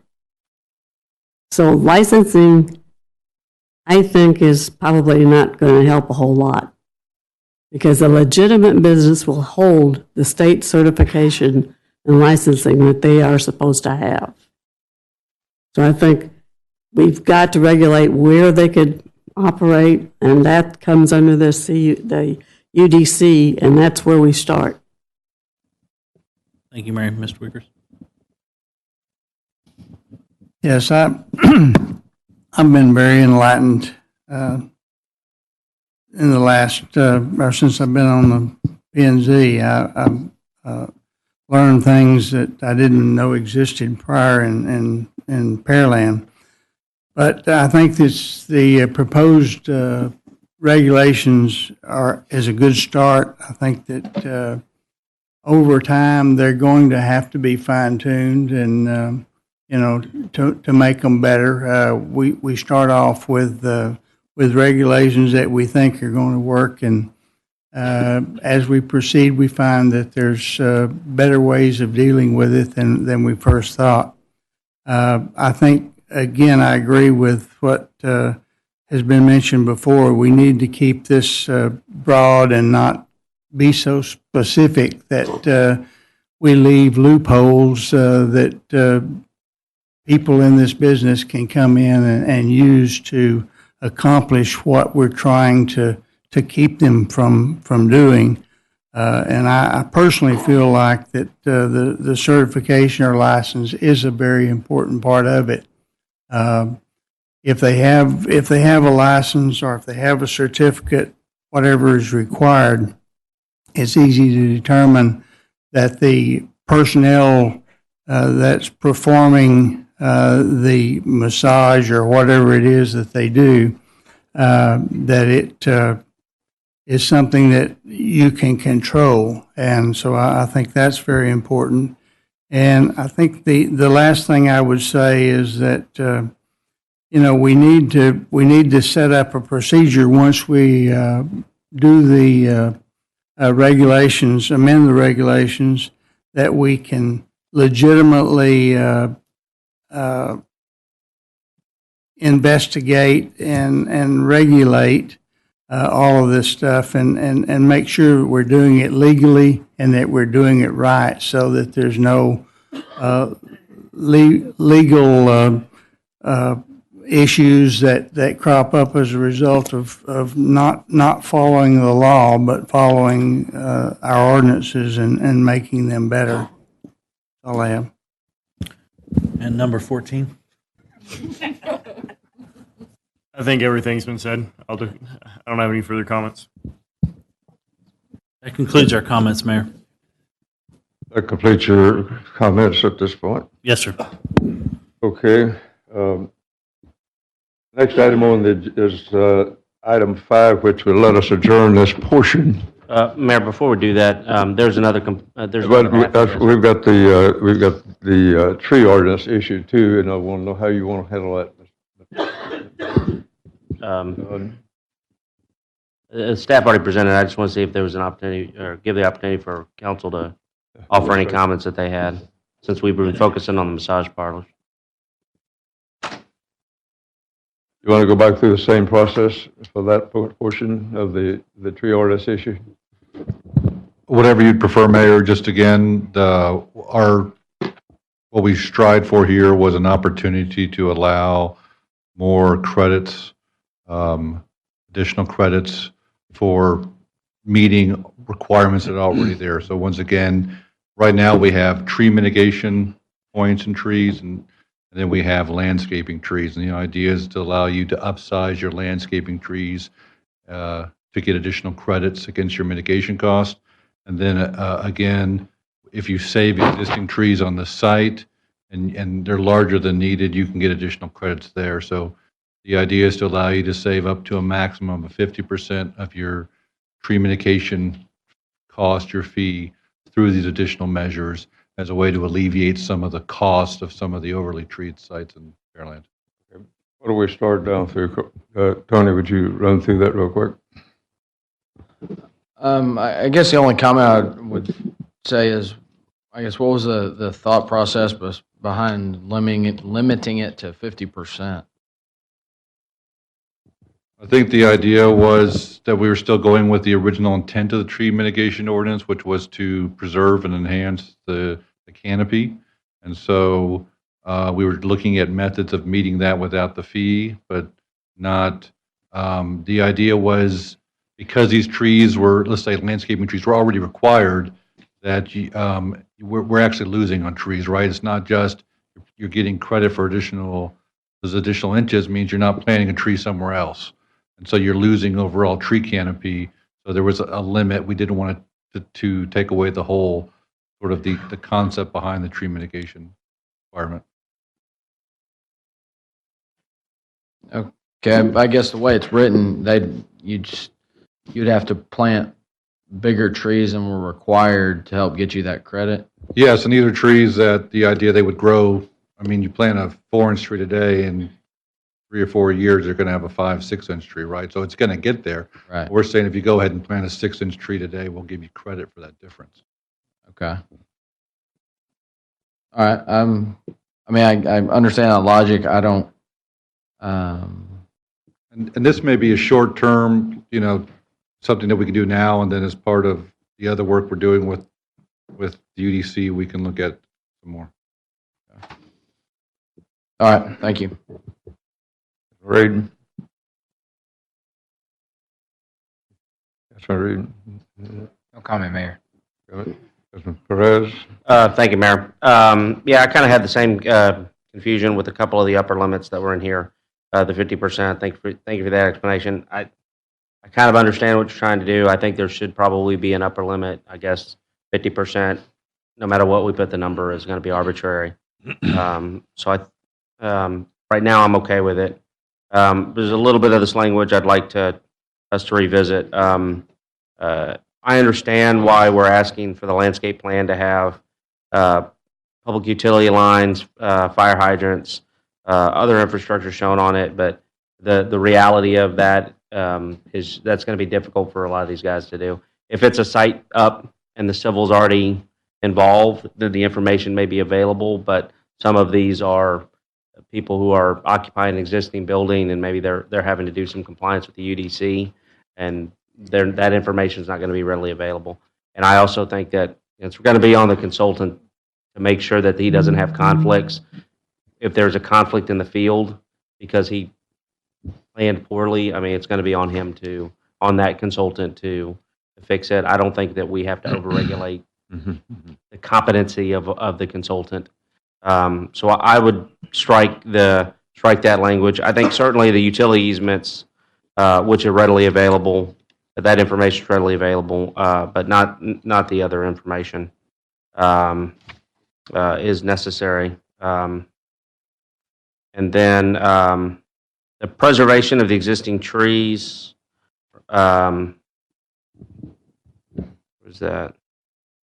Preservation of existing trees may be given towards required landscaping. So are we saying, and this goes back to our initial conversation about this, if they leave existing trees, then they won't have to plant trees as per regulation, as long as those trees stay in the area for which the landscape requirements would have been enforced, correct?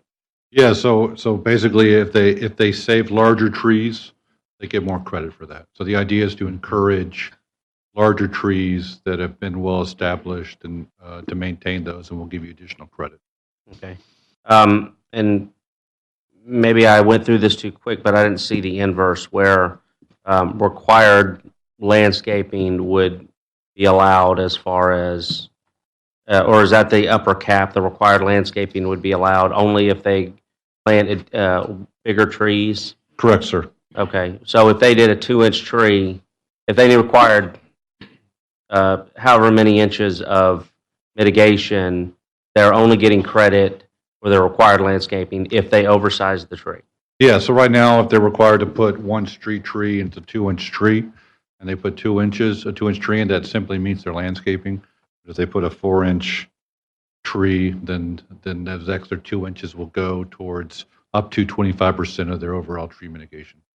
So if they were doing a subdivision and they had however many inches of mitigation they required, and each home came in and planted one of the 2 trees that they were required to do, they would only get credit for that, or there's no way for them to be able to take credit for that with the way this has changed? For the subdivision as a whole versus the, you still have, there's different tree requirements. So you still have to have a minimum number of trees. Yeah. It would still be there. The idea is just based on how many trees are on the site pre-development, what you have to mitigate for, how do you handle that mitigation? So the idea is we get that cost, we're trying to drive that cost down. So it's less of a fee and more sustainable, larger trees on site. Yeah, I just have concerns because I feel like in the end, while we're trying to protect the existing canopy, we're still going to require them to have a greater canopy, particularly on a subdivision. If each individual lot has to plant 2 trees, even if they're 2-inch trees, if they don't get credit towards mitigation with those trees, then they mitigate for the trees that they removed. That replaces, in theory, the existing canopy. Then they have to go back and plant additional trees. That's additional canopy. But again, not every tree is protected. Not Yes. every tree that comes down goes towards the mitigation, as well as not every size tree. So smaller trees don't necessarily count. Yeah. So you still typically end up with a smaller, reduced canopy. If you don't count if you consider the unprotected trees. Yes, as well as the fact now that you're going to have even less, because before we weren't giving you any credit for landscape trees. So if you decided on your own, because it made some subdivisions had planted larger street trees along certain corridors as part of the aesthetic, when they set up their subdivisions, they didn't get extra credit for those. Now they will. So that's credit where maybe they would have had to plant trees before, they won't. But with the subdivision, since the developer is going to do the infrastructure and each individual home builder is going to come in and do the homes, and the individual home builder is going to be responsible for the trees on the home, there's really not a mechanism to allow them to communicate to the home builder if you have to plant, I took credit for this, so you had to plant 4-inch trees as opposed to 2-inch trees. Or do you see that there's a mechanism to kind of deal with that? I would have to visit with our urban forester and and get some clarification on that. We can have that for you. Yeah, I think, because, I mean, you're talking about land that takes, developments that take up a large swath of land where they're going to have a large bank of mitigation.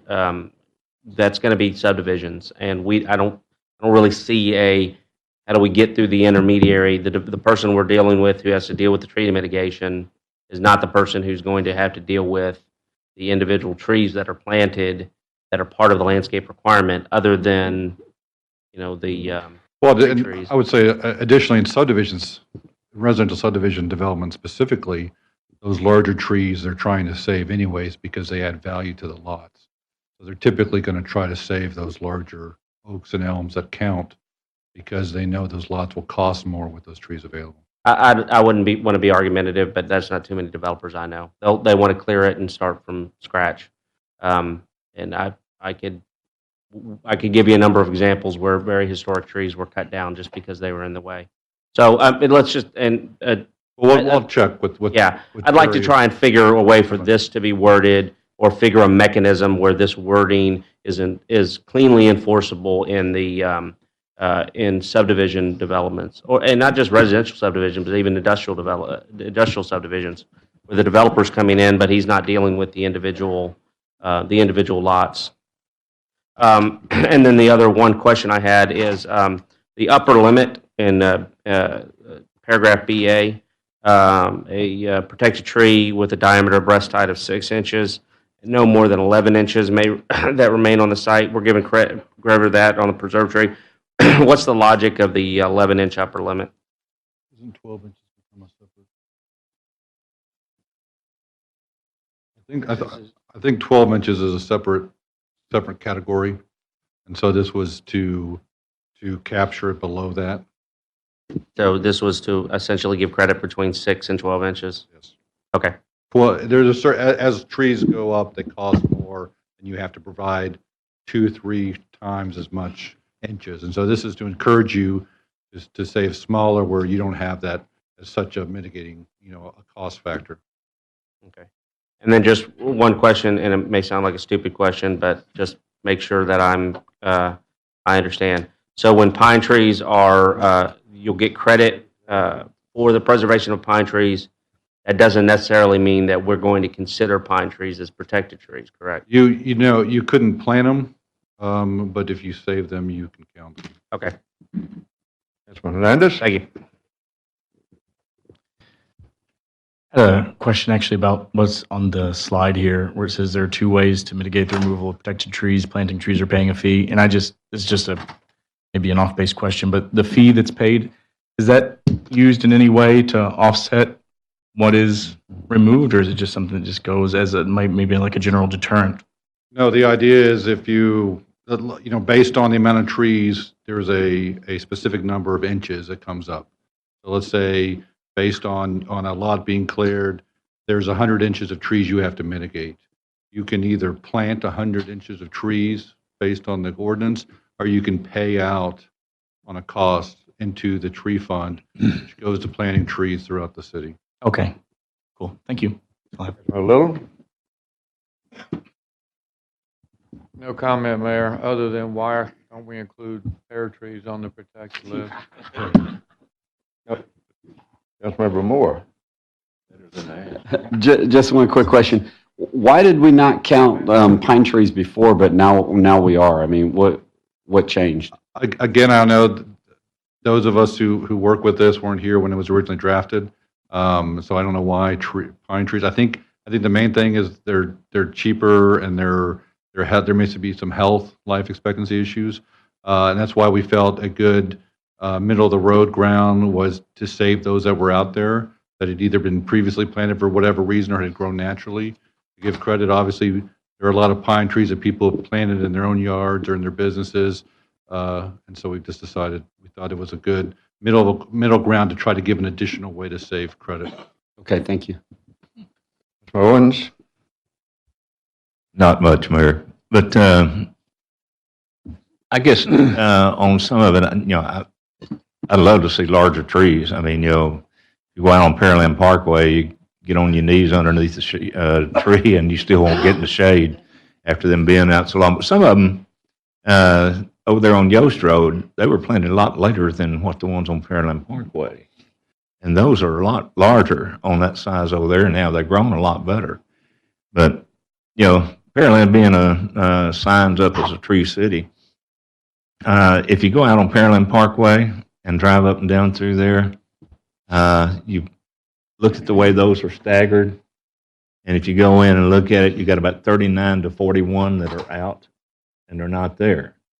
Is there any way that the money that we get on this, on the trees, on the mitigation side of it, is there any way we can go back and replant those?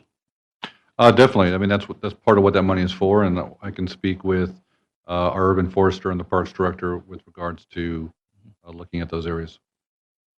I was just wondering, I think you got, two types of ash trees on there on a protected side, and to me, those are the worst trees you could ever have as a ash, for that. But and I wouldn't doubt that our urban forester would mind removing those. I think the idea is we're trying to find ways to kind of mitigate the burden of the tree mitigation concept. And if we pull off a tree, we want to find one to replace it, just so you could get some credit for it another way. So we could look at that in the future and come up with some recommendations. Okay. Crepe myrtles, they never die. You can't get rid of them. Non-native invasive. Okay. The reason why we have these two items on this public hearing and getting testimony from the Council and Planning and Zoning Commission is that we are recognized as a tree city in the region, and we're growing that reputation. It takes some tender loving care as well as being cautious on the other issue of massage parlors. We are recognized as the Tree City USA certified city, and that is very difficult, and very few of those in the state of Texas. And we have that recognition because we have been very careful in our Unified Development Code to have this. So this part of our public hearing process in determining some slight changes to that, our amendments or plus enhancements, I should say, is to not only perpetuate that reputation and keep our certification, Tree City USA certification, but also to add to the allure and the beauty of the City of Pearland, because I think it's a great plus. So we're very careful how we do this, and we make very cautious in our changing of issues, as you can see. So with that wrap up, I'm going to call this as an adjournment on this particular issues of trees and massage parlors, and move to open a public hearing and ask the chairman of the Planning Commission to read into the record the purpose of this meeting. Thank you, Mayor. Which is zone 18-00020. Thank you, Mayor. This is a request of Larry West Sr. and Kathleen Ellis, applicant owner, for approval of a change in zoning classification from light industrial M1 to single-family estate RE zoning district on approximately 3.238 acres of land. The general location is 1915 Hatfield Road. Okay, thank you, sir. Let's move to the next item on our agenda, which is application information case summary, staff report.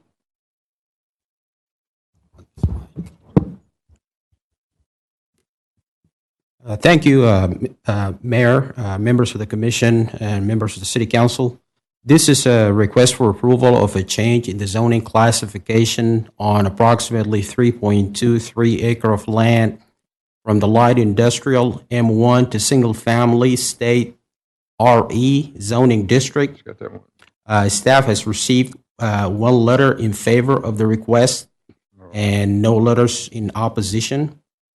The subject property is located at 1915 Hatfield Road. It's on the west side of Hatfield Road between Orange Street and Rice Road. The subject property is surrounded by residential zoning and residential uses on the north and west sides, and industrial zoning and industrial uses on the east and south side. The subject property is designated as industrial on the future land use plan, which designates areas for manufacturing, assembly, and high-tech industries. The property is currently developed as a residence with a barn and approximately 40,000 square feet prefabricated metal building built in 1978, which has been used by the industrial business located on the adjacent property to the south. The applicant intends to demolish the existing house, split the property into 2 lots equal in size, and build a new home on each lot. This slide here presents a summary of the code conformity table. You can see the proposed zone change is inconsistent with the future land use plan / comprehensive plan, and it's also inconsistent with the thoroughfare plan. But as far as the Unified Development Code, it will meet the Unified Development Code requirements. As far as utilities that are available, city utilities that are available to the site, and the property will eventually need to be platted. This slide here presents how the proposed zone change meets the criteria for approval for zone changes as stipulated in the UDC. And you can see the proposed change does not conform to the future land use plan and the comprehensive plan. However, it is compatible with the surrounding development, and it's also in conformance with the existing public services and utilities. This request was reviewed by the Development Review Committee, and there were no comments or objections made by the committee. That concludes the staff report. Complete your staff report? Yes. Thank you. Is the applicant here? Item B would let the applicant have an opportunity to make a presentation of their issue of this. Is the applicant for this particular zone change here tonight? Hearing none, let's move to, is that item C? Okay. He's probably sitting in the lobby. Okay. He's missing all the fun.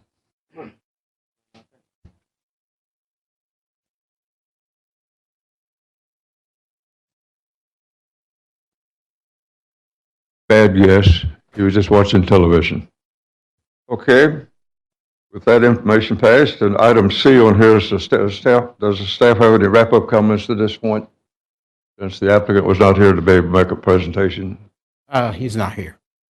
Okay. Let's move then to next item, which is persons wishing to speak for or against the proposed request as we have discussed it. I'll ask Councilmember Perez if he'll present that for our consideration. But yes, sir, Mayor. I didn't get any requests through speaker cards, but for the purpose of giving everybody an opportunity, is there anybody in the audience that would like to speak either for or against this proposed zone change? Any member of the audience would like to speak either for or against this proposed zone change? Third final time, anybody in the audience would like to speak either for or against this proposed zone change? Seems to be no one, Mayor. okay, moving to the next item on the agenda is Council Planning Commission and staff discussion. For the City Council, I'd like to ask Councilmember Owens.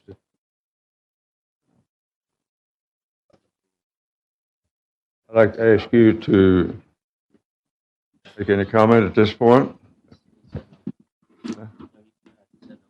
No comment. Okay. Councilman Warren? I typically always speak up about changing zoning with industrial property because I think we just can't keep changing zoning on industrial, or we'll end up with not having any property for industrial. But seeing how this developed, how the area is developed around it, I don't necessarily have an issue with it. You got houses across the street, you got houses to the north side of it. So I don't know that, you know, kind of a hodgepodge there. It doesn't really, I don't really have anything against it. So. Very little. I agree with Councilman Moore. It's surrounded by houses except to the east of it. I think the summary stated that the person's operating a business out of the large warehouse. If it converts to a residential zoning, I don't think they would be allowed to operate the business anymore. But I guess the applicant's not here to comment on it. So, Thank you. Councilmember Hernandez? that's all. Thank you, Mayor. I have no comments on this. Thank you. Councilmember Perez? And similar with Councilmember Moore, I tend to vote with respect to our future land use plan. I think staff's making the appropriate recommendation about with respect to denying it. I'm torn because I think we've already made a mistake by allowing the property just north of it to be have that zone changed to a residential. So I can't find a way to fairly say no to this guy when we've said yes to the ones to the north. So I'll be in support of it. Councilmember Reed? No comment, Mayor. All right. Councilmember Cabon? Yeah, I mean, looking at the write-up, they've owned the property since 1976 in the same family. Then the city's annexed. Then we've rezoned them a couple times. And they're wanting to tear down the existing structures and build, I think, 2 single-family homes for the family. I can't say no. I mean, they've lived there longer than most of us. Some of us have been alive, and they know the industrial around there better than anybody sitting up here. So if that's where they want to build 2 4,000+ square foot homes, I don't want to stand in the way. So I'm in support of it. I wish they were here tonight, but they're not. Okay, thank you. The process we have is that these 2 items, discussion the trees, the zone change, will go before the Planning and Zoning Commission for their discussion and a decision, and it will eventually wind up, those will eventually wind up on a formal city council agenda meeting for us to make a decision formally. So it's a process we go through. You can see we're very careful how we make changes, and I think that's very appropriate, because I live here too, you know. That information in the record, let's move then to, Mr. Chairman, did you feel we've got 4 of these, we want to go through, you want to make a short break or what? Mayor, the commissioners don't have any comments at this time. That's on? Okay, why don't you go through? I think you're all tigers. Let's get with it here. Let me open a joint special meeting with City Council, City of Pearland, and the Planning and Zoning Commission, City of Pearland. Call to order, City Council and Planning and Zoning, the roll call from the council. All our memberships are here, present, and with bright and shiny faces. Mayor, Darren Coker, legal's back there squirming. Let me make sure we're on track. I just want to make sure that we concluded that hearing. Did the Planning and Zoning Commission have an opportunity to, I guess? We didn't have any comments. Okay, there were no comments on that, and so that was the last formal issue. So that was the last issue. Okay, so that public hearing was closed. Yes. Okay, just clarifying. Thanks.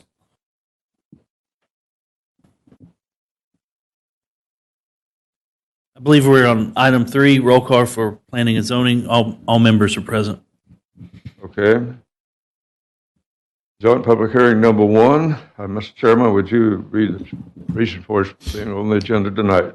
Special reason. Thank you, Mayor. This is a conditional use permit application in CUP 18-00018. This is a request of Daniel Hart, applicant, on behalf of Mehdi Hermani, owner, for approval of a conditional use permit CUP to allow for food sales on or off premises coffee bar with a drive-through use located in the light industrial M1 zoning district on approximately 0.8517 acres of land. The general location is north and west of 3426 South Main Street. Give that information in the record. Let's move down to item A, application information case summary, staff report. Thank you, Mr. Mayor. This is a request for approval of a conditional use permit to allow a coffee shop with a drive-through service on approximately 5 acre of land located in the light industrial zoning district. This one.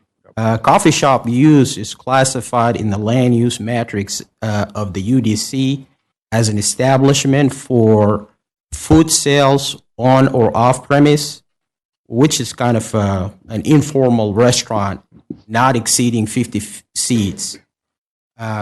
Staff has not received any correspondence in favor or against this request. The subject property is located at the northwest corner of Main Street and Magnolia Parkway. The subject property is surrounded by industrial zoning from 3 sides, north, west, and south, and commercial zoning on the east side. As far as the surrounding land uses, a convenience store with a gas station to the south and east of the subject property, and an industrial development to the south, and undeveloped tracts to the north and west. The subject property is designated as industrial on the future land use plan, which designates areas for manufacturing, assembly, and high-tech industry. This slide here presents the latest site plan that was provided by the applicant. It reflects the development of a 1,500 square feet building with a drive-through lane accessed mainly from Main Street by the existing driveway on the adjacent property to the south. Just want to point out that on the packet that you received, the site plan reflects a development on the south end, and that is not part of this request. So this is the latest site plan that we have for this particular proposal. This is a closer view of the proposed coffee shop with the drive-through lane.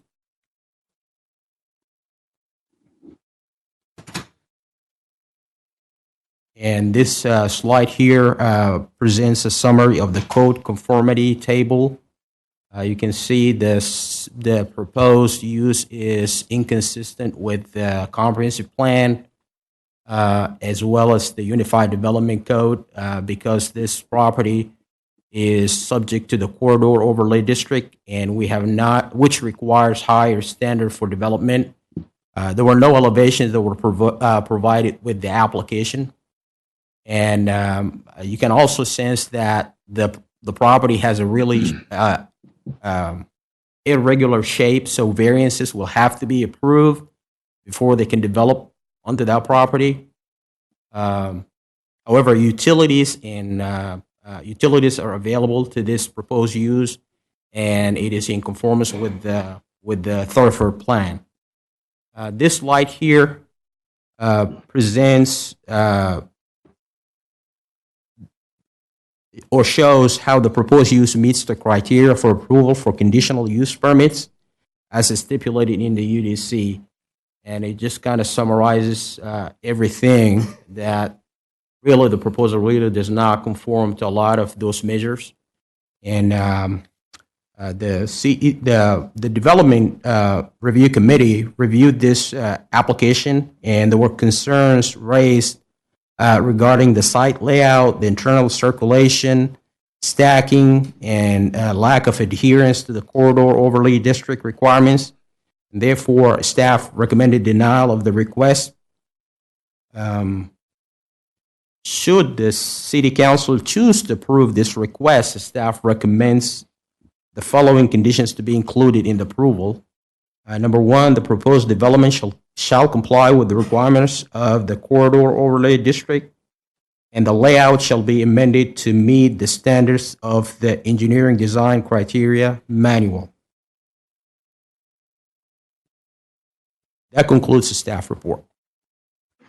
That completes the staff report. Moving next to item 2. Is the applicant here by chance? Yes, please. Why don't you approach the podium and make a presentation, and thank you for attending.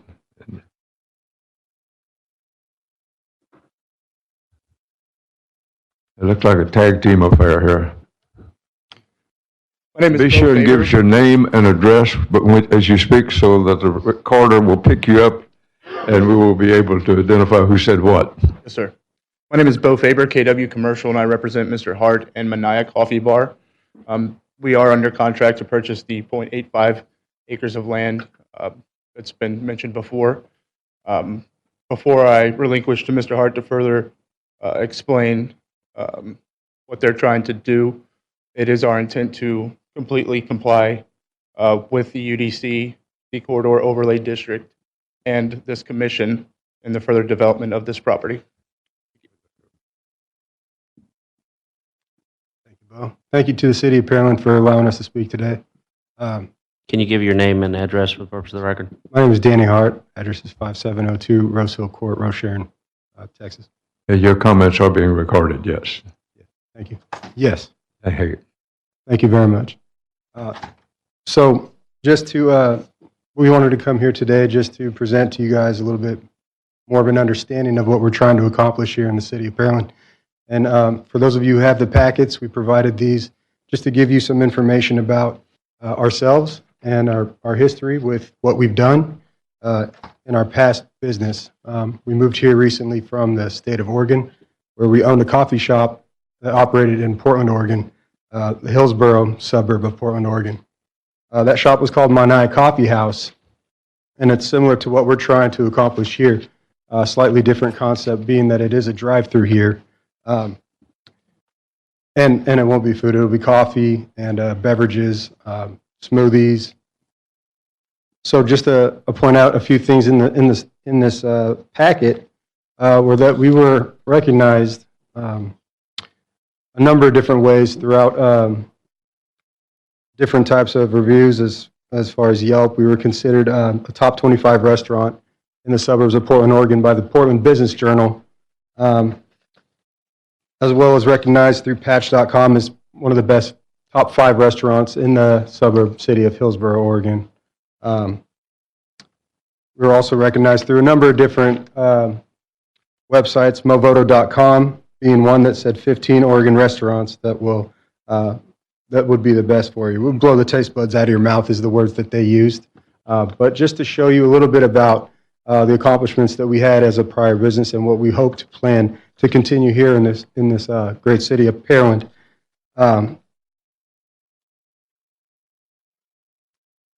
Yeah, go ahead.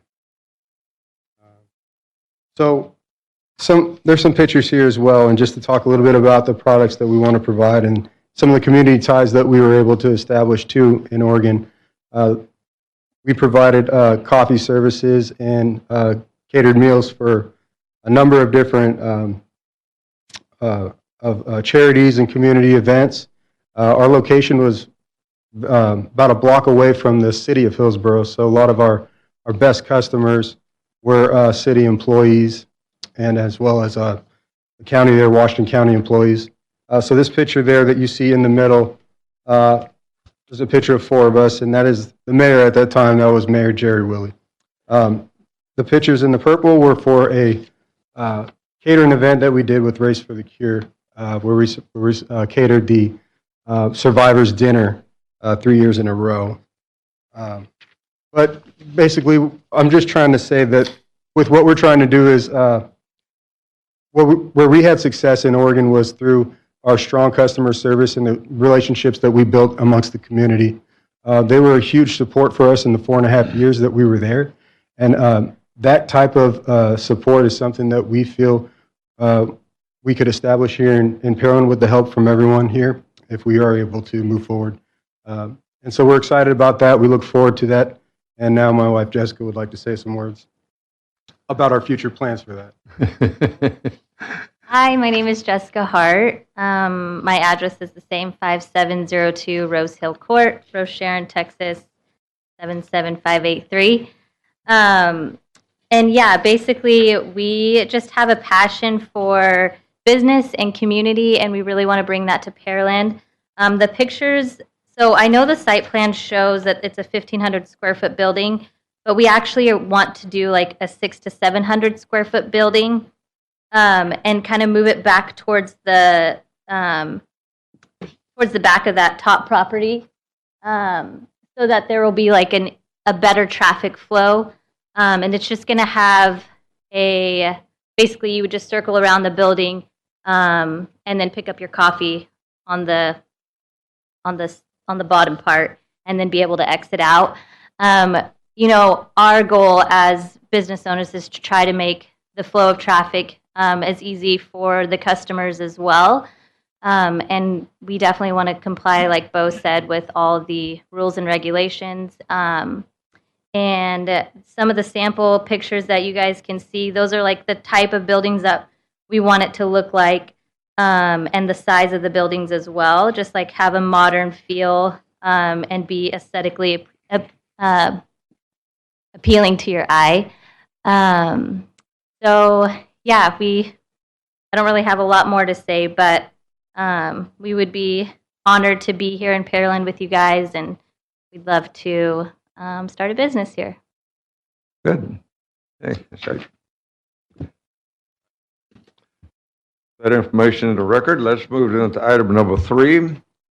Councilmember Perez, which allows the person wishing to speak for or against this particular project. Mr. Perez. Thank you, Mayor. I have one individual that'd like to speak on this item, Clay Benton.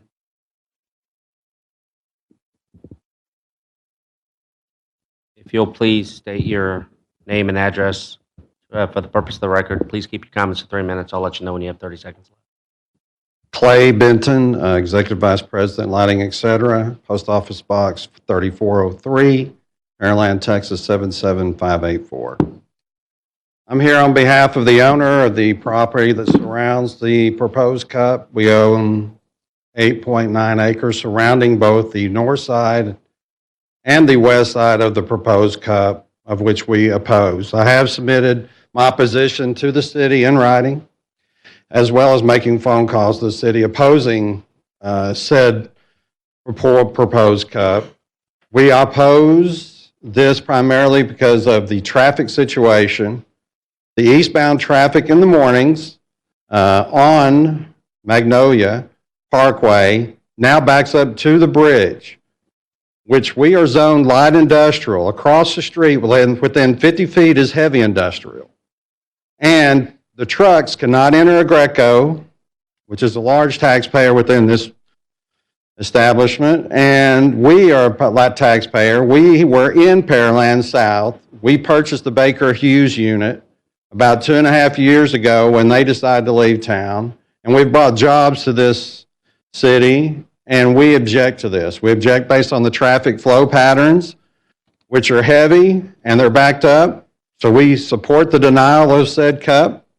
Additionally, we question the retention as the 35-foot setback on both the east side and the south side both border the proposed CUP. In addition, we question the use of the retention, which has now been broken into by the proposed CUP, and the fact that the maintenance of the existing retention area is no longer maintained. The existing plans that we had seen showed a driveway which was different, that encompassed the existing retention pond, that mitigated the use of the retention area, and is not maintained. Last but not least, while we welcome new people, longevity of said type places are less than 60% of actually succeeding within a 5-year plan. While they've come down from Oregon, they proved that they were there 4.5 years. Then I have an eyesore next to my property that will no longer be of use. So, as a representative of lighting, etc., we oppose proposed CUP. I appreciate the time of the City Council, Mayor, and the Planning and Zoning Commissions for listening to our objections. Thank you very much. Thank you, sir.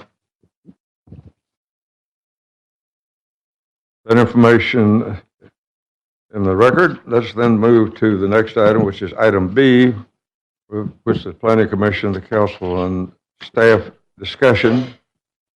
I'm sorry. Mayor, I believe we have a member of the audience that wants to speak on. I'm sorry. There's I didn't know. Is there another member of the audience who'd like to speak either for or against this? Okay, if you would please grab one of these forms when you're done. When you get through. Please state your name and address for the purpose of the record.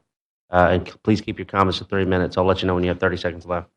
My name is Jamel Naji. My address is 3503 Inglewood Drive, Pearland, Texas, 77584.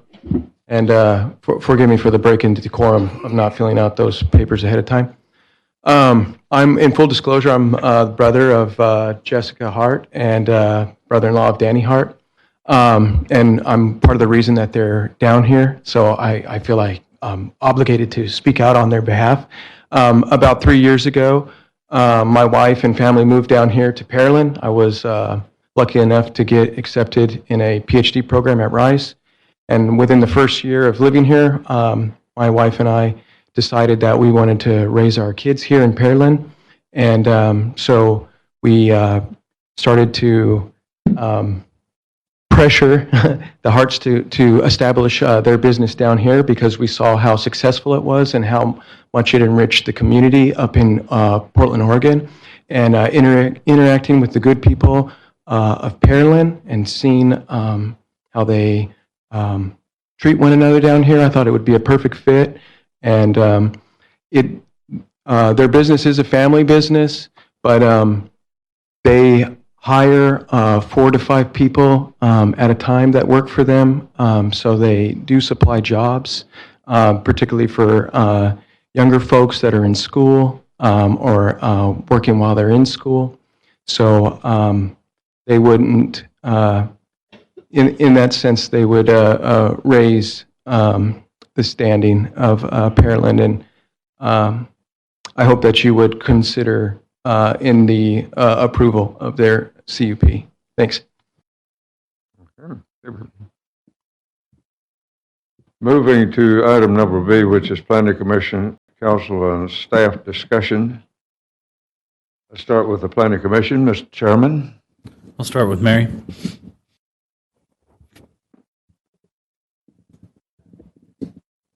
I think what they're planning on doing is good, but I'm not sure that's the right location.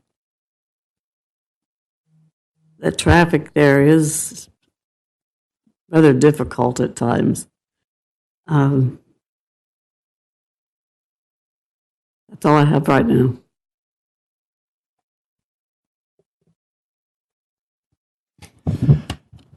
I agree with what Mary said. In looking at their site plan, if I'm reading it correctly, they've only have 3 parking spaces, one which is handicapped. They got 5 employees. Somebody's going to have to park somewhere else. That's all I have to say.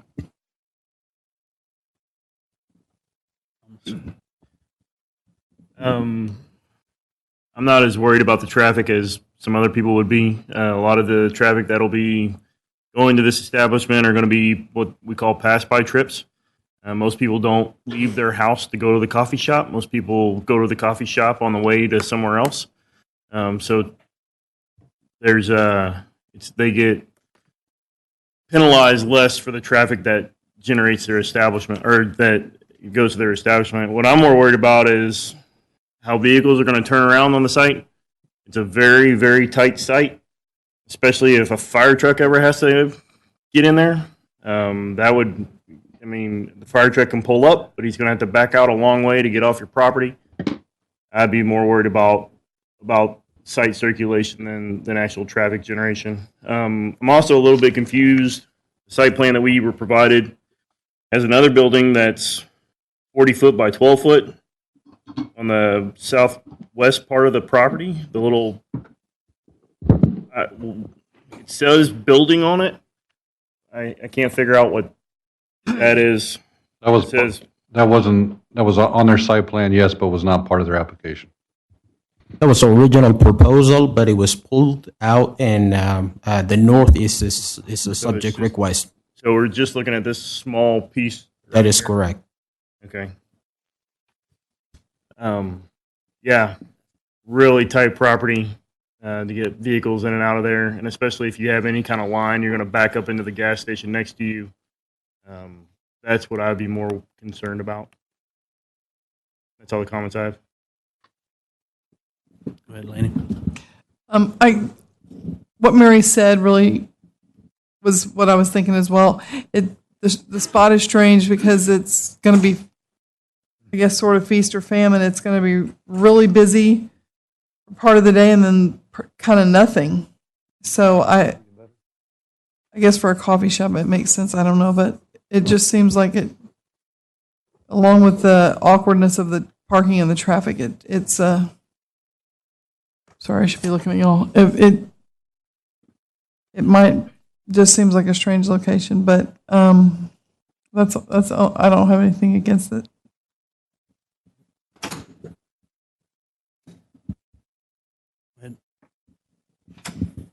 I believe if the owners can meet the requirements of the planning commission or the planning staff, I think it would be a good business for Pearland. Daryl? Yeah,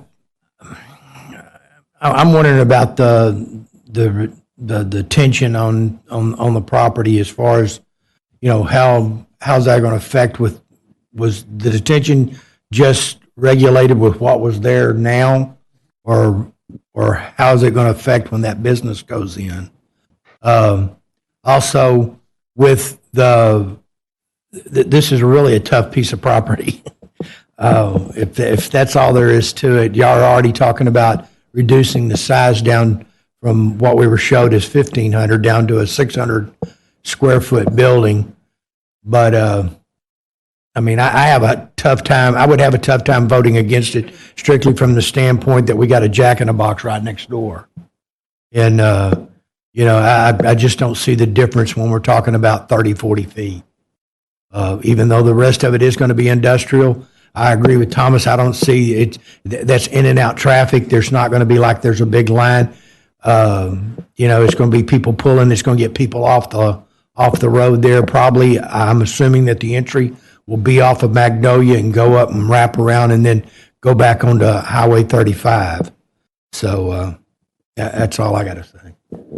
I've only got one question for staff. If this was approved, would the adjacent property owner have to abide by 25-foot setback? That is correct. The current proposal does not meet that setback. But one of our recommendation, if this was to be approved, then we are recommending that a condition be included that they have to comply with the setbacks. I guess my question was, you're saying that you recommend a 25-foot setback of their building from the property line? Overall, we're recommending denial of the request, but we're saying if this was to be approved, then one of the conditions that we recommend to be included is to make this site compliant with the setbacks. So they have to work with the staff to accommodate a 25-foot setback.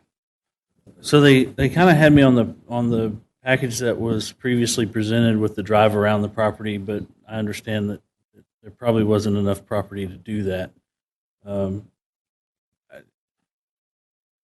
As much as I want to support this, I don't think I can. Mayor, I believe that concludes our comments. Okay.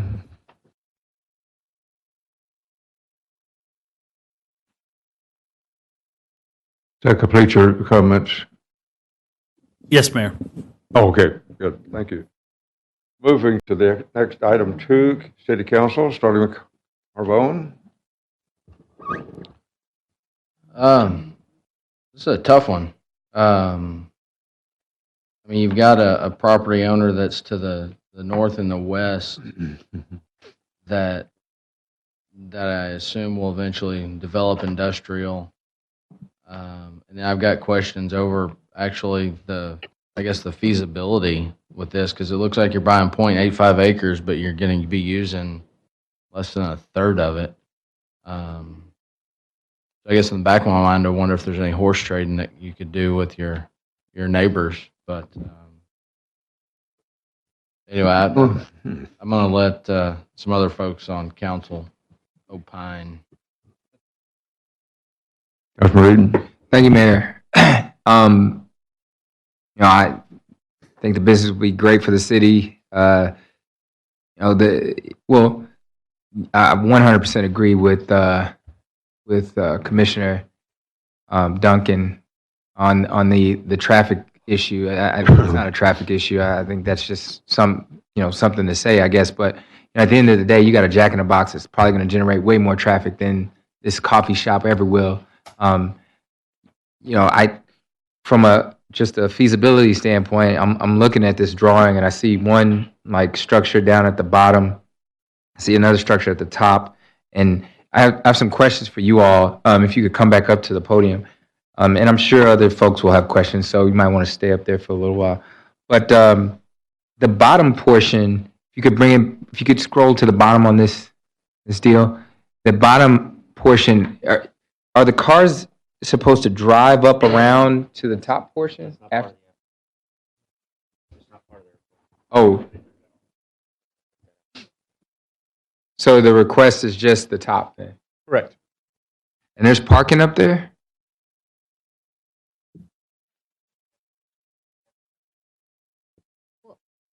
So the property would go all the way to the back, but this is the first time that we've ever done this part of developing and stuff, and so our thoughts were that yes, we'd have a smaller building and we'd push it further back. We could create more parking spots, but this is just a drive-through coffee concept, so there's not going to be a lot of customers parking. If you could just imagine a Starbucks without a sit-down, there's just people driving through and then grabbing their coffee and maybe their muffin and then heading out. So yes, we would want to have more parking spaces for employees, which I think we could do, but I don't know if that answers your question. Well, I think it was kind of alluded to. I mean, I think you're going to have some design issues, with respect to one, parking, two, traffic flow. I've been to Starbucks to Starbucks locations before that are only drive-through, and I mean they get very, very packed to the point of if you get in line and you decide you want to get out, some of them you can't even get out, and I'm wondering why did someone approve this even going there? And so that would be my only fear, especially since you have property owners to the north of you. That don't seem like they're going to be too inviting. And so, and then even to the south, I mean, I don't know what your relationship is like, if there is a relationship at all with the gas station and Jack in the Box, but I mean, you got people that may want to park over there. Maybe they want to get their order changed. Maybe you didn't give them the right thing. And so, or some employee that's rushing to work and parks in that parking lot, are they going to get towed? And so, or is there going to be a connection? Well, no, obviously you have the shrubbery and stuff blocking. So, I think that's the biggest thing. Not so much worrying about whether or not, we're going to stop a business from coming in, or, maybe the use of this property, because there's already a similar use right next door. Jack in the Box sells coffee and food, but more or less, is it going to be something that is feasible from a construction standpoint? That's all I have, Mayor. Perez? Thank you, Mayor. So it's two different issues.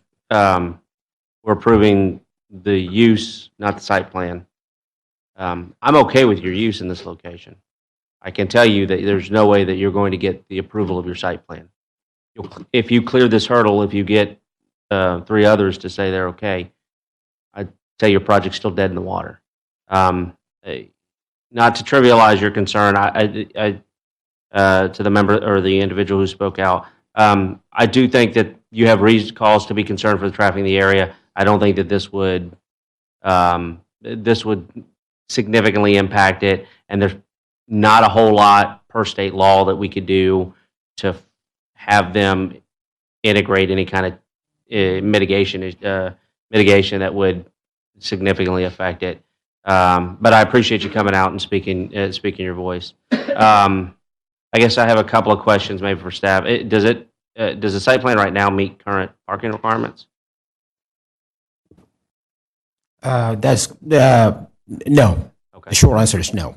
So right now, if we approve the use, you'd need a variance for your parking requirement, which would probably be hard for you to get. You don't have detention.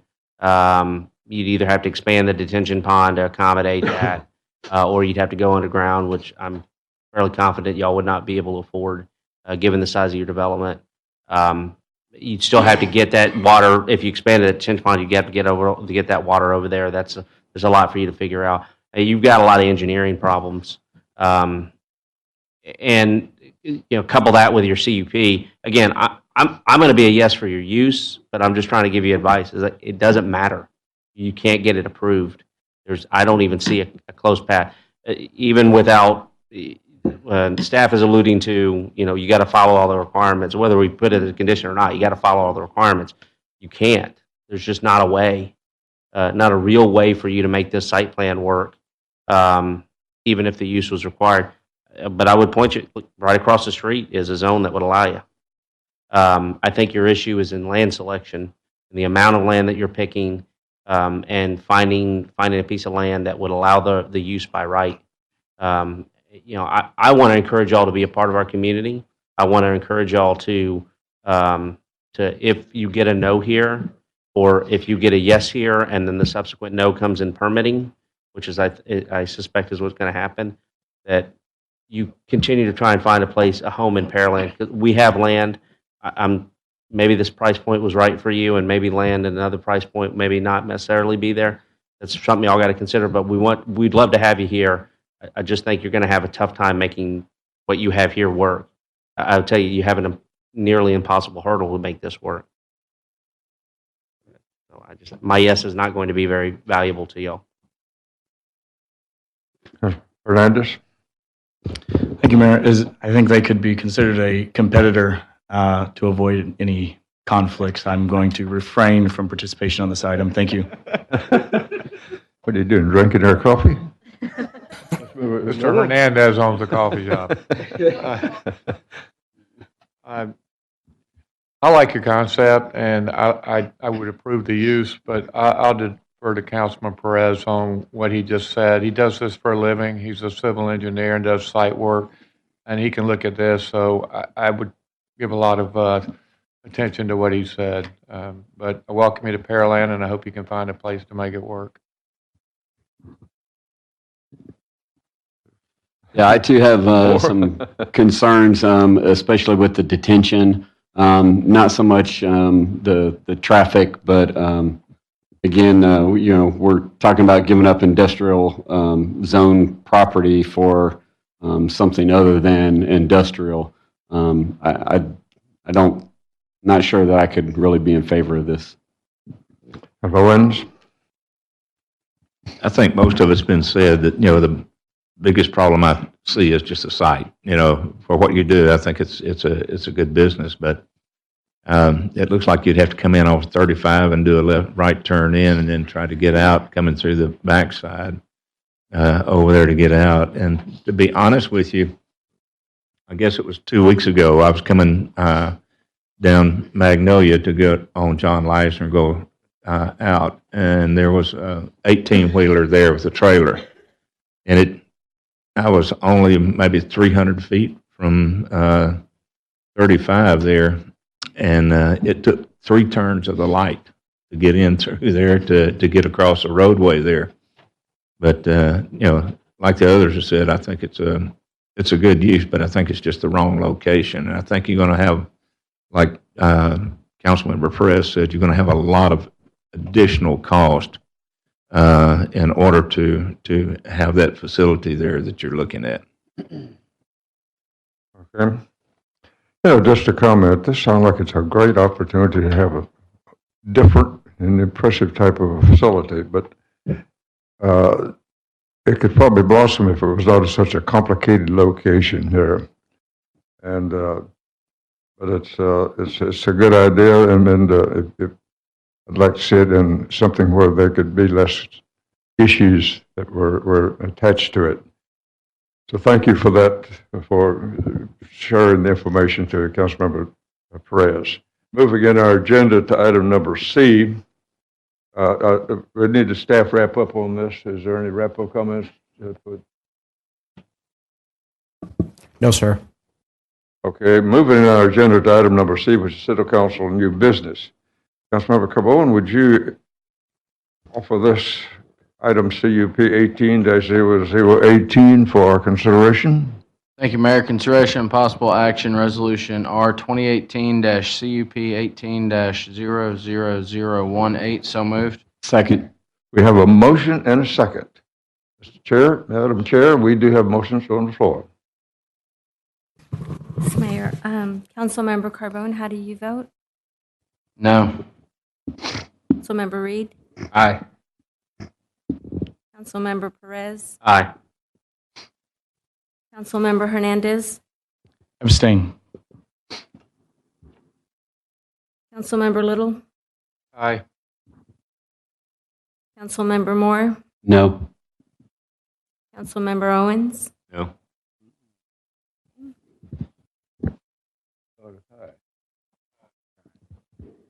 Mayor, I believe that's a 3-3 vote, and you get to break the tie. Do you have a tie? Yes. Good. I'll vote no. Motion failed 4-3 with 1 abstention.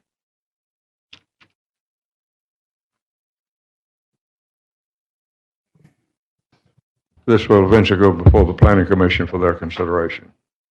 Moving in our agenda to... Mayor, that's it. We're done, yeah. That's our CUP process. That's the one and only vote, so. Let's move to joint special meeting number 2.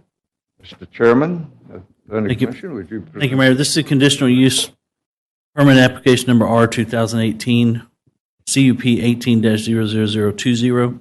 It's a request of the Universal Church represented by David Messina Nato, applicant on behalf of Westside SC Pearland Ltd., owner, for the approval of a conditional use permit CUP to allow a church, temple, or place of worship on use on 5.044 acre tract of land located within the Neighborhood Service Zoning District. General location is 5040 Broadway Street. That information in the record. Let's move to item A, which is application information case summary. Staff report. Thank you, Mayor. So this is a request for a CUP for an approval for a CUP for a church located at 5040 Broadway, Suite 5070, where it used to be occupied by another church from 2009 to 2015. It's located in neighborhood service, and the future land use is retail, office, and service. The proposed use is in conformance with the criteria comprehensive plan. The proposed use meets the future land use plan for office, retail, and service. The thoroughfare plan criteria meets Broadway has sufficient width, and for Unified Development Code, the lot requirement exceed the requirements of neighborhood service district. The property has been platted and has access to utility services. Staff recommends approval for a conditional use permit to allow for a church, temple, or place of worship use within the neighborhood service, as it meets all the criteria for approval.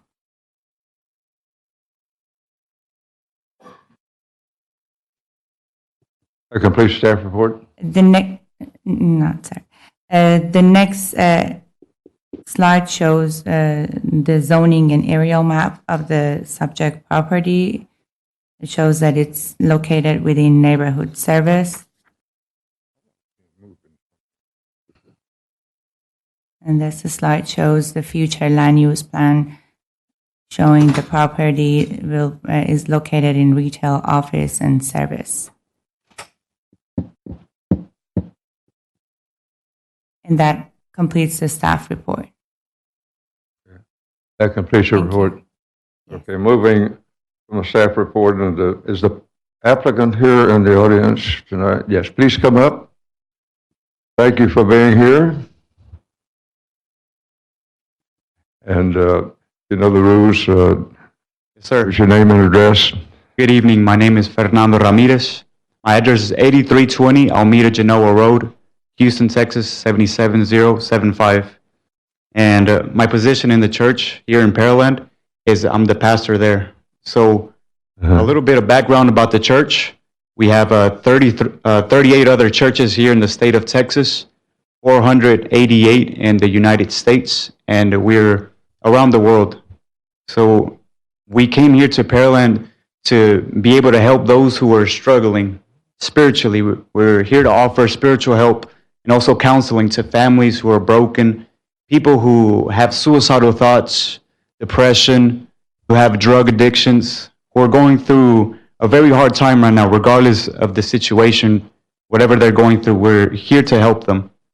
And we're a nonprofit organization. We have many other programs. We have a youth group called the Youth Power Group. We help youths from the age of 14 to 28, those who have depression, suffer with suicidal thoughts, are facing bullying at school. And we help them to be better youths for the community, for the state, for the nation, and for the world, as well as everybody else. We also have a group called Caleb, which helps those who are 50 years and older to help them spiritually as well with their health. And our headquarters is in New Jersey. It's in Newark, New Jersey, here in the United States. And our main church is here in the southwest of Houston, 6115 Southwest Freeway. The church in Pearland is very small, 40 seats.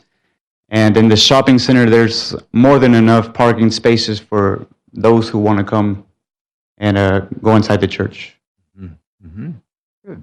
That's it, sir. Thank you. I appreciate that so much. Thank you. Appreciate that. Let's move in now to item 3, which is person wishing to speak for or against this proposed request. Councilman Perez. Thank you, Mayor. I've not received any comment cards from anybody who previously stated they want wanted. to yet for this. Okay. But on the off chance there's somebody here in the audience, is there anybody in the audience who would like to either speak for or against this proposed CUP? Anybody in the audience that would like to speak either for or against this proposed CUP? Third and final time, is there anybody in the audience who would like to speak either for or against this proposed CUP? Looks like we're good. Move forward, Mayor. Okay. Moving in our agenda to item B, which is Planning Commission, Council, and Staff discussion. Starting with the Planning and Zoning Commission, Mr. Chairman. Mary?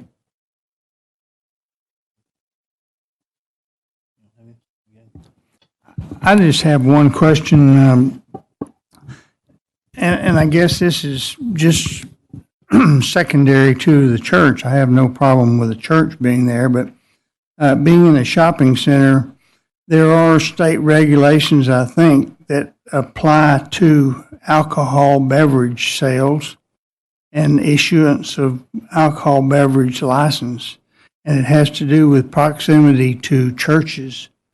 Has staff done any analysis of proximity to businesses that may have, I guess there they probably already have alcoholic beverage license, but how this could impact the center as a whole?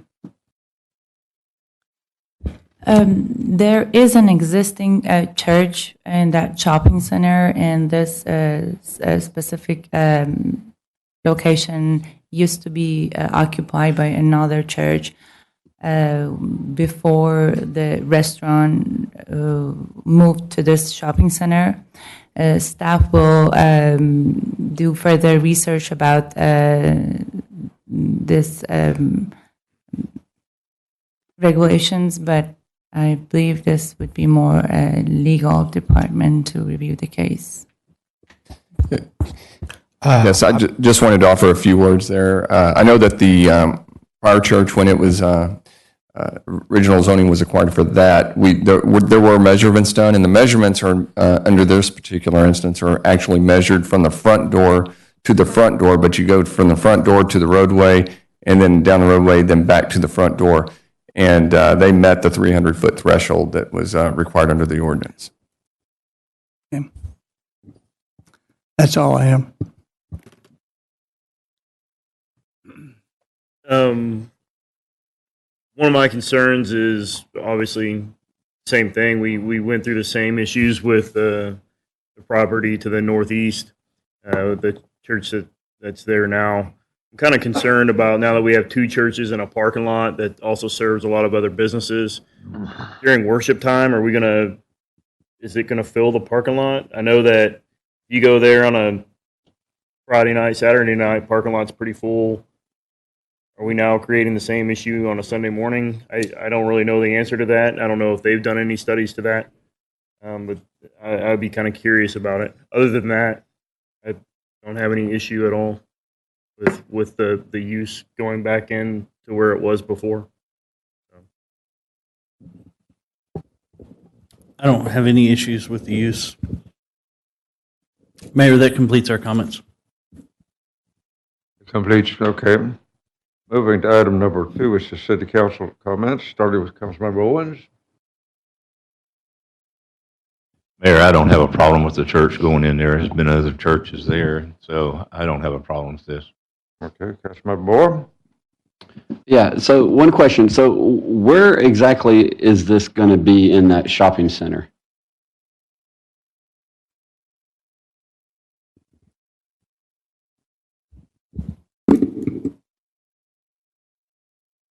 Is it? Or? I think it's generally Oh, it's the big building out front that was approved for a church before. Okay. That's for the other church, but the proposed church is going to be in a separate parcel, but it's part of the same lot. In the strip center? Yes, within the same strip center. Okay. Yeah, I don't oppose the church going there, but I do have some concern about parking. I do live down the street from there, and I do know that parking lot will fill up very quickly. With the movie theater there, depends on what movie's playing, but that parking lot can get pretty crowded even on a Sunday morning. So I just have concerns about it, but I don't have any disapproval of it. What times, I guess, do your church meet or whatever?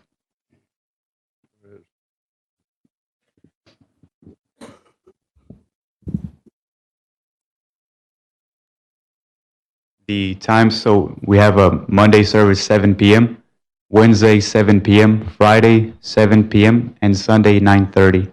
Now, in regards to the Sunday 9:30 a.m. service, we've done some studying, and there's more than enough parking space. There's another church right in front, and they have a lot of space as well. Both of the churches do. Little. I don't have any problem with the use as a church, but I think on a Friday evening at 7 p.m., I've been to that theater and that parking lot is full, so I think you're going to have a problem with parking on Fridays anyway. But as far as the use, I'm okay with it. Hernandez?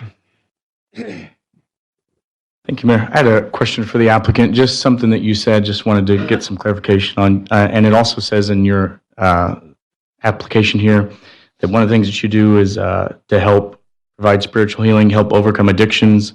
Is that like your priority population? Are you recruiting people actively that are seeking help with addictions and Yes, sir. things like that?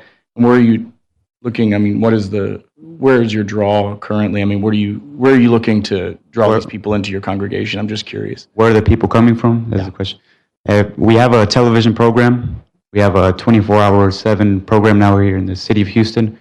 And we have another one in 10:30 p.m.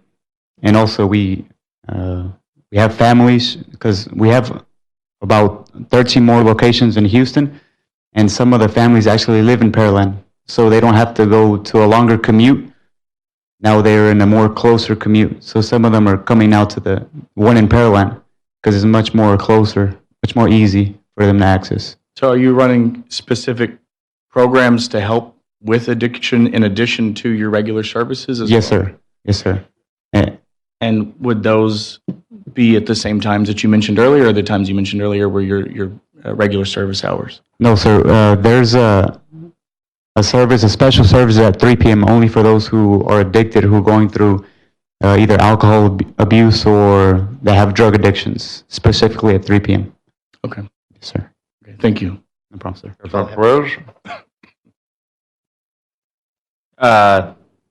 Thank you, Mayor.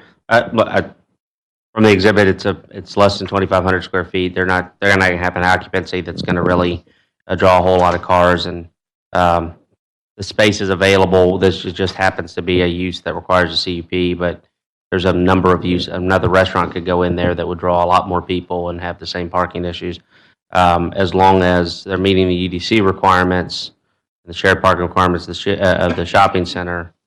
It kind of self-polices. If it's overcrowded and people can't park there, then they're not going to come to that church. I would discourage the 7 o'clock. You're not going to have parking there. It is. I work in the building right next door, and when I leave my office, and I tend to leave it late, there's rarely a parking spot anywhere near there. So I won't go so far as trying to put that condition on your use, but I would be wary of that. Other than that, I'm for it. Councilman Reed?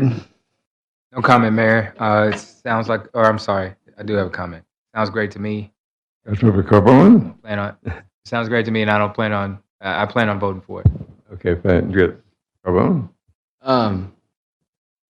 I guess it's pretty ironic now the shopping center is for a church, but when the church in their parking lot wanted their CUP, they were adamantly against a church in that area. So maybe they need to attend a service. But Well, they did say they already had it. Yeah. Yeah. Pay attention, you'll see some more. So anyway, I don't see an issue with this besides parking, but we've discussed that. Okay. Moving down to item number 3. Does staff have any wrap-up comments on this particular item at this point? No, Mayor. No? Okay. Let's move to item C on our agenda, which is council new business. Councilmember Reed, would you present this for our consideration, R 2018-CUP 18-00020? Thank you, Mayor. Consideration possible action resolution number R 2018-CUP 18-00020. So moved. Second. We have a motion and a second. We're in, Madam Chair, Madam Secretary, we have a motion on the floor. Councilmember Reed, how do you vote? Aye. Councilmember Ordno? I'm sorry. Councilmember Perez? What's his name? He's going to get a kick out of that. Aye. Councilmember Little? Aye. Councilmember Owens? Aye. Councilmember Moore? Aye. And Councilmember Hernandez? Aye. Councilmember, motion passed 7-0.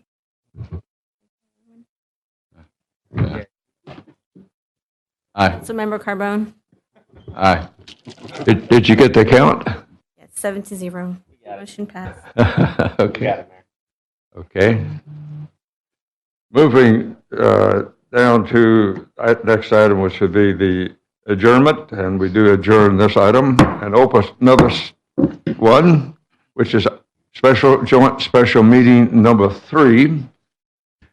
And as the chairman, which is CUP 18-00024, as the chairman of the Planning Commission, read into the record this item.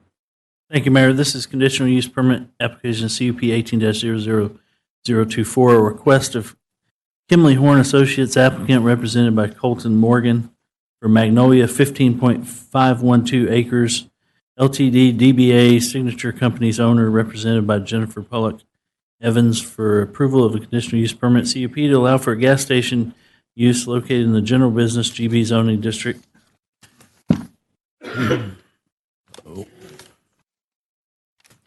formal placing of this on the agenda for tonight for action. Item A is application information case summary.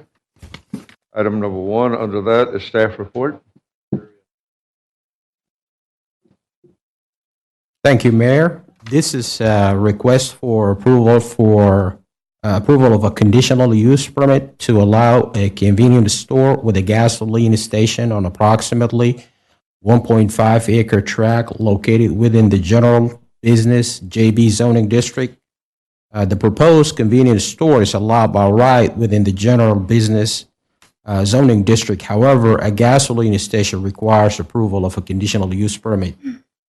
Staff has not received any correspondence in favor or against this request. The subject property is located at the southwest corner of Magnolia Parkway and Manville Road.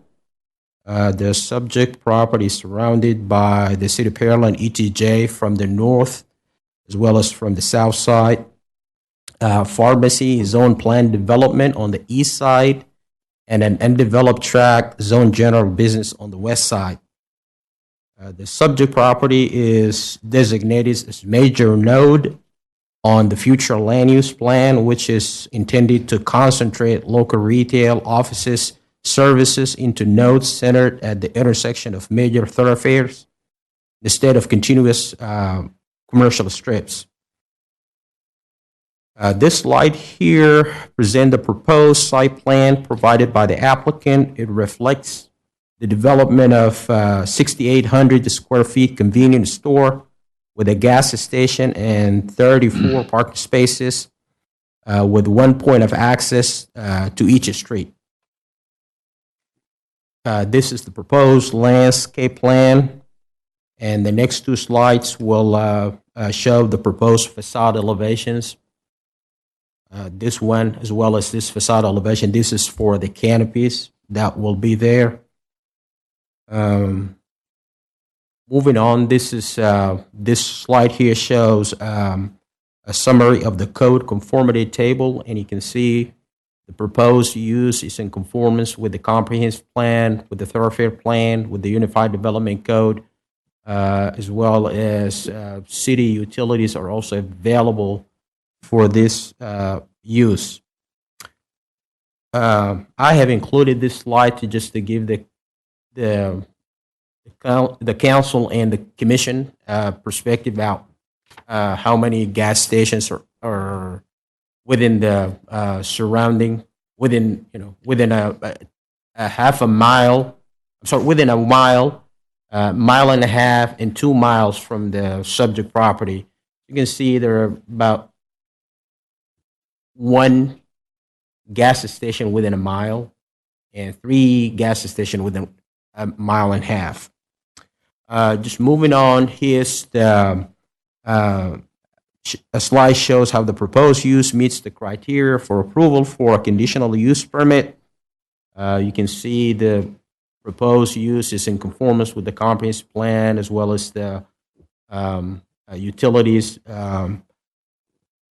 The Development Review Committee reviewed this request, and there were no major issues or objections, and therefore staff recommends approval of the request with the following conditions. These conditions include the proposed use shall be developed in substantial conformance with the facade elevations provided by the applicant and be made part of the approved resolution. And number 2, the proposed use shall meet all the standards and regulations of the corridor overlay district at the time of permitting. And the last condition is a hedgerow of shrubs and ornamental trees planted at the shrubs at 3 feet on center, ornamental trees 20 feet on center shall be provided along the rear of the building to provide a screening from the undeveloped property. That concludes the staff report.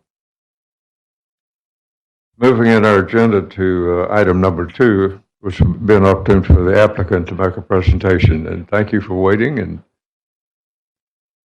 look forward to hearing your presentation.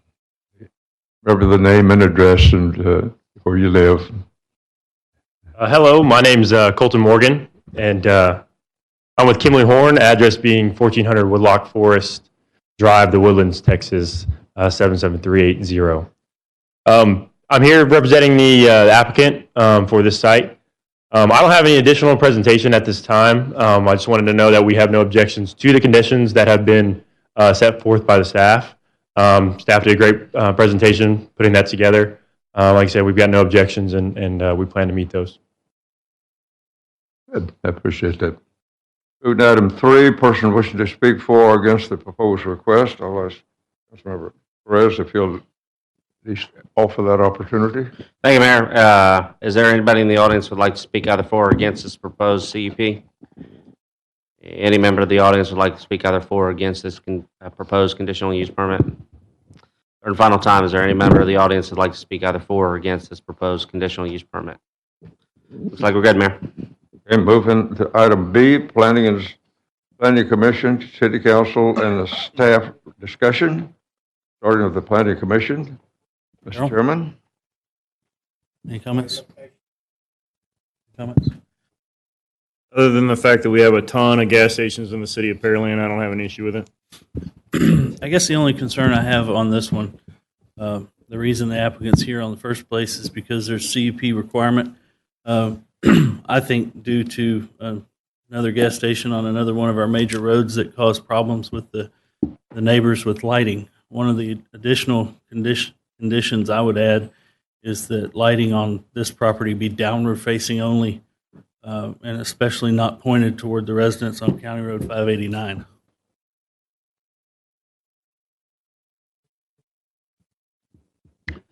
Okay. Other than that, I don't oppose the use. I really wish it was a larger station with maybe a restaurant attached, but that wouldn't be a condition. But the lighting is a big deal to residents. It's caused us problems. I believe it's one of the reasons gasoline stations were added to the CUP process to begin with. And we haven't dealt with lighting otherwise in the UDC. So if we could add that would be great. That completes our comments, Mayor. It's completed. Okay. Move to item number 2, City Council discussion, starting with Councilmember Carbone. Thank you, Mayor. Could staff bring up the conditions?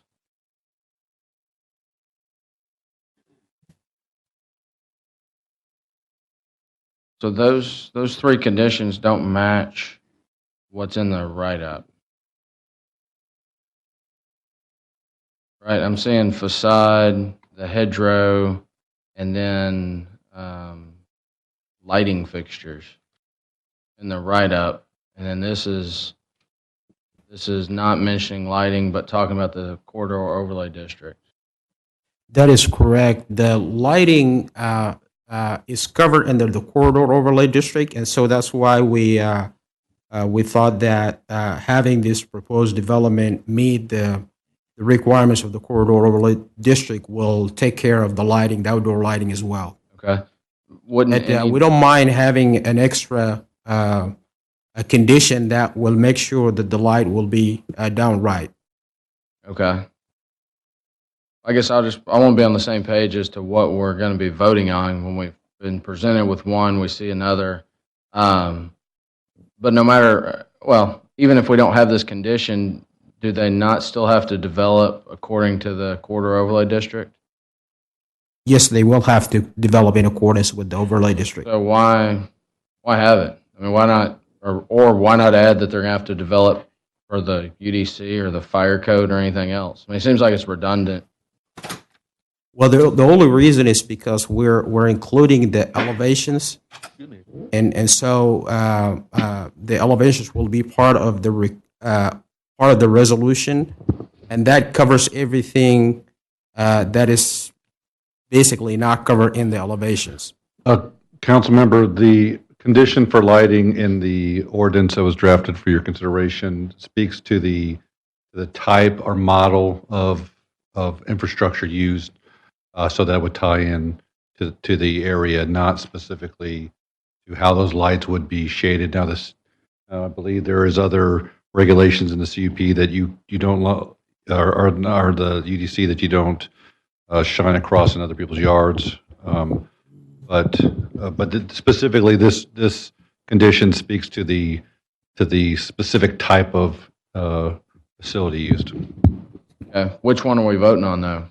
You're voting on the ornamental part to make sure the ornamentalness of it. If you wish to add an additional to clarify that to have the lights pointed and not cast off into neighboring properties, then that can be added. So what we're looking at on the screen, That the first three are correct. The fourth condition did not make the list. My apologies. okay. So I guess for the applicant, are you comfortable with the three that are listed? I guess you provided before the meeting, including the verbiage about the nostalgia style lighting. Okay. All right. And in terms of where the light shines, if you go back to that map, I think the vicinity map.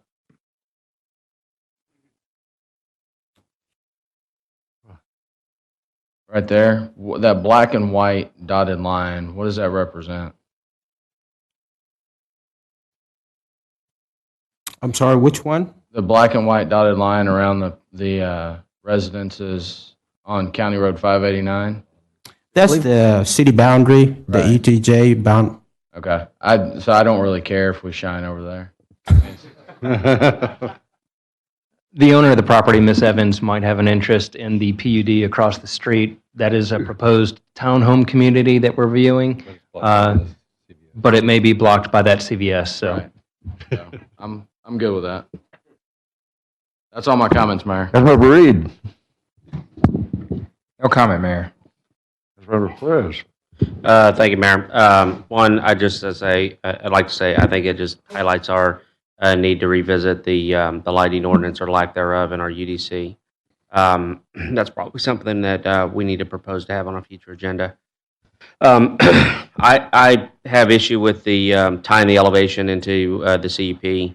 If it was a convenience store and they weren't planning to put fuel pumps in there, then we would have no mechanism to tie their elevation in. I don't know why the fuel pumps would grant us or want us to grant that, having that oversight, particularly as if they develop. I don't know how finalized this plan is, but if they come back later and they change the gate elevation of their dumpster for whatever reason, they got to come back and revise their CUP. It's not a mitigator for the use. I would much prefer us not have these conditions added in the use when they're not mitigating the use. The UDC works fine. I trust the UDC as it is. Whatever the facade requirements are in the UDC should be sufficient for this. So The proposal you're getting here with these elevations, it's 100% masonry on all facades, as well as masonry wrap around the columns.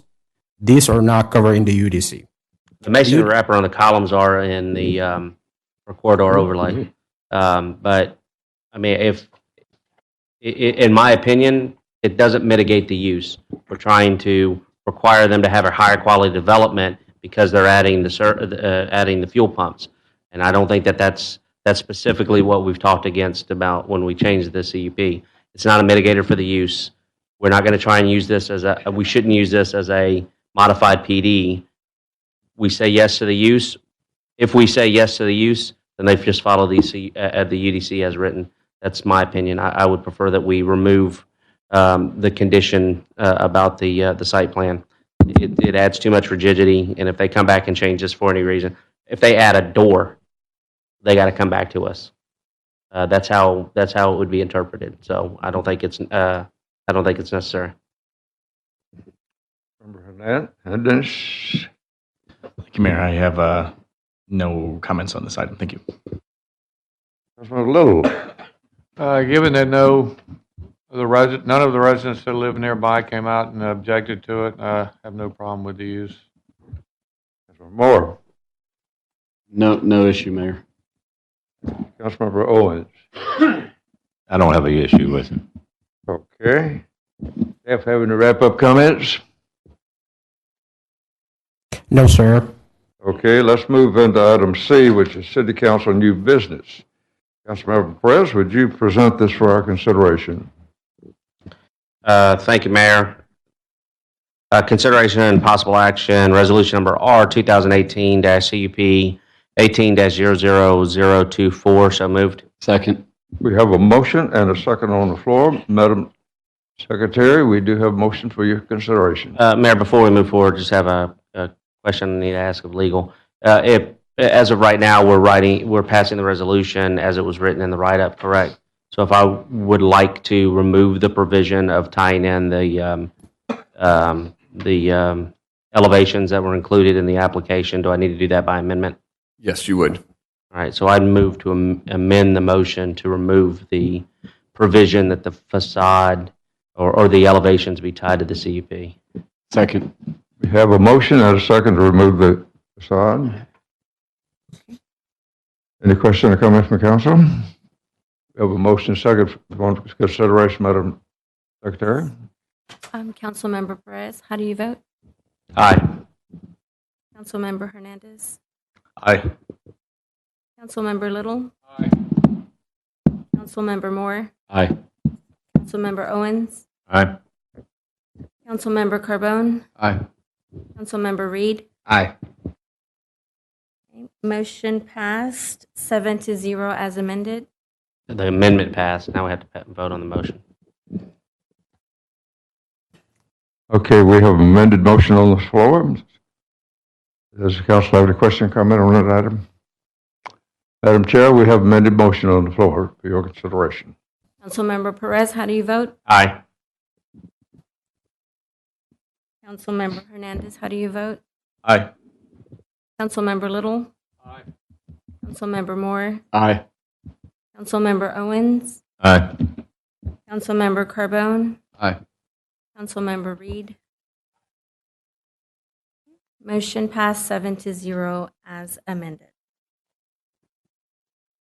Moving in my agenda to the end, which means that we can adjourn this joint special meeting. And I will open for a special meeting number 4. And that's Chairman of the Planning Commission to read into the record the purpose of the hearing tonight for CUP 18-00023. Thank you, Mayor. This is a request of William and Mai Lacombe, applicant owner, for approval of a conditional use permit CUP to allow for a dwelling, 4-family quadruplex use located in the Old Town Site mixed use OTMU zoning district. This is the northeast corner of South Texas Avenue at West Walnut Street. With that information in the record, let's move to item A, which is application information and case summary. Staff report. Thank you, Mayor. This is a request for renewal of an existing previously approved CUP for a 4-family dwelling development at 2543 Texas Avenue in Old Town Mixed Use Zone District. The CUP was previously approved, and this is exactly the same conditional use permit with no change. And the reason the CUP was expired is that the developer was not able to get the permit submitted before the CUP expired. The proposed church meets the following codes and meets the comprehensive plan as the use is in conformance with future land use of village district. The Walnut Street is a major collector street of sufficient width. The lot meets the requirements of Old Town Mixed Use District. It was platted last year and has access to city water and sewer system. Staff recommends approval of the proposed CUP for a 4-family dwelling as it meets all our criteria for approval. Okay, thank you very much. The next, Item number 2, the applicant. Oh, she's still talking, huh? Yes. It was just the exhibit showing the existing zoning map of the property and also future land use map. And that completes the staff report. Thank you. And the screen went blank. Now, is that complete? Yes. Okay, good. Thank you. Sorry, but I wasn't trying to rush you there. Moving to item number 2, if the applicant is here, I would like to give you an opportunity to make a presentation. And thank you so much for being here. Hi, my name is William Lacombe, address 10,001 Chestnut Creek Way, Pearland, Texas, 77584. As was mentioned, this is just reapproval. Really the delay has just been on getting plating done, drainage, utility plans. It's not as short a process as I thought, but got through it. So some slight changes probably on it. It's probably not exactly the same, still 4 units, so that part is definitely exact. Probably have a little more green space and had to rearrange parking a little bit to accommodate some of the drainage and utility that had to be done. But other than that, it's actually a little more parking, and so hopefully, keep cars off the street for sure. So it exceeds parking, exceeds the green space, and hopefully it won't cost me a fortune to build. Good. Appreciate that so much. Thank you. Let's move to item 3, which is person wishing to speak for or against the proposed request. Councilman Perez, but it's a legal requirement that we do this. Thank you, Mayor. Is there anybody in the audience who would like to speak either for or against this proposed conditional use permit? Second time, is there anybody in the audience who would like to speak either for or against this proposed conditional use permit? Third and final time, is there anybody in the audience who would like to speak either for or against this conditional use permit? Looks like we're good to move forward, Mayor. Moving to item number B on our agenda, which is Planning and Zoning Commission, City Council, and staff discussion. Item Planning and Zoning Commission, Mr. Chairman. Yeah, I think it should be a slam dunk. It's got a quadruplex right across the street from it. It's got duplexes right around the corner, and all of them are really nice looking. Kind of helps that area over there, I think. So I'd be for it.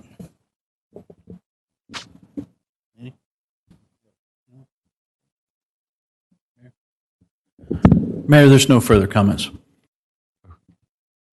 Okay, Mr. Chairman, thank you. Moving to item number 2, City Council. Councilmember Owens, would you open this up with comments? No comment, Mayor. Councilmember Moore. Councilmember Little. I have no problem with approving the use of it. Okay, Councilmember Hernandez. No comments, Mayor. Thank you. Perez. No comments, Mayor. Councilmember Reed. No comment. Councilmember Carbone. No comment. Good. Staff have any wrap-up comments? No, Mayor, thank you. No comments. All right. Moving to item C, which is City Council new business. Councilmember Hernandez, would you present this for our consideration? Thank you, Mayor. Consideration, possible action, resolution number R2018-CUP 18-00023. So moved. Second. We have a motion and a second. Madam Secretary, we do have a motion second on the floor. Councilmember Hernandez, how do you vote? Aye. Councilmember Little, how do you vote? Aye. Councilmember Moore? Aye. Councilmember Owens? Aye. Councilmember Carbone? Aye. Councilmember Reed? Aye. Councilmember Perez? Aye. Motion passed 7-0. Okay, thank you. Move to item 5, which will let me adjourn this particular standalone public hearing at 9:55. At this point, I believe that we will, the council will move into executive session. Let me get the paperwork here.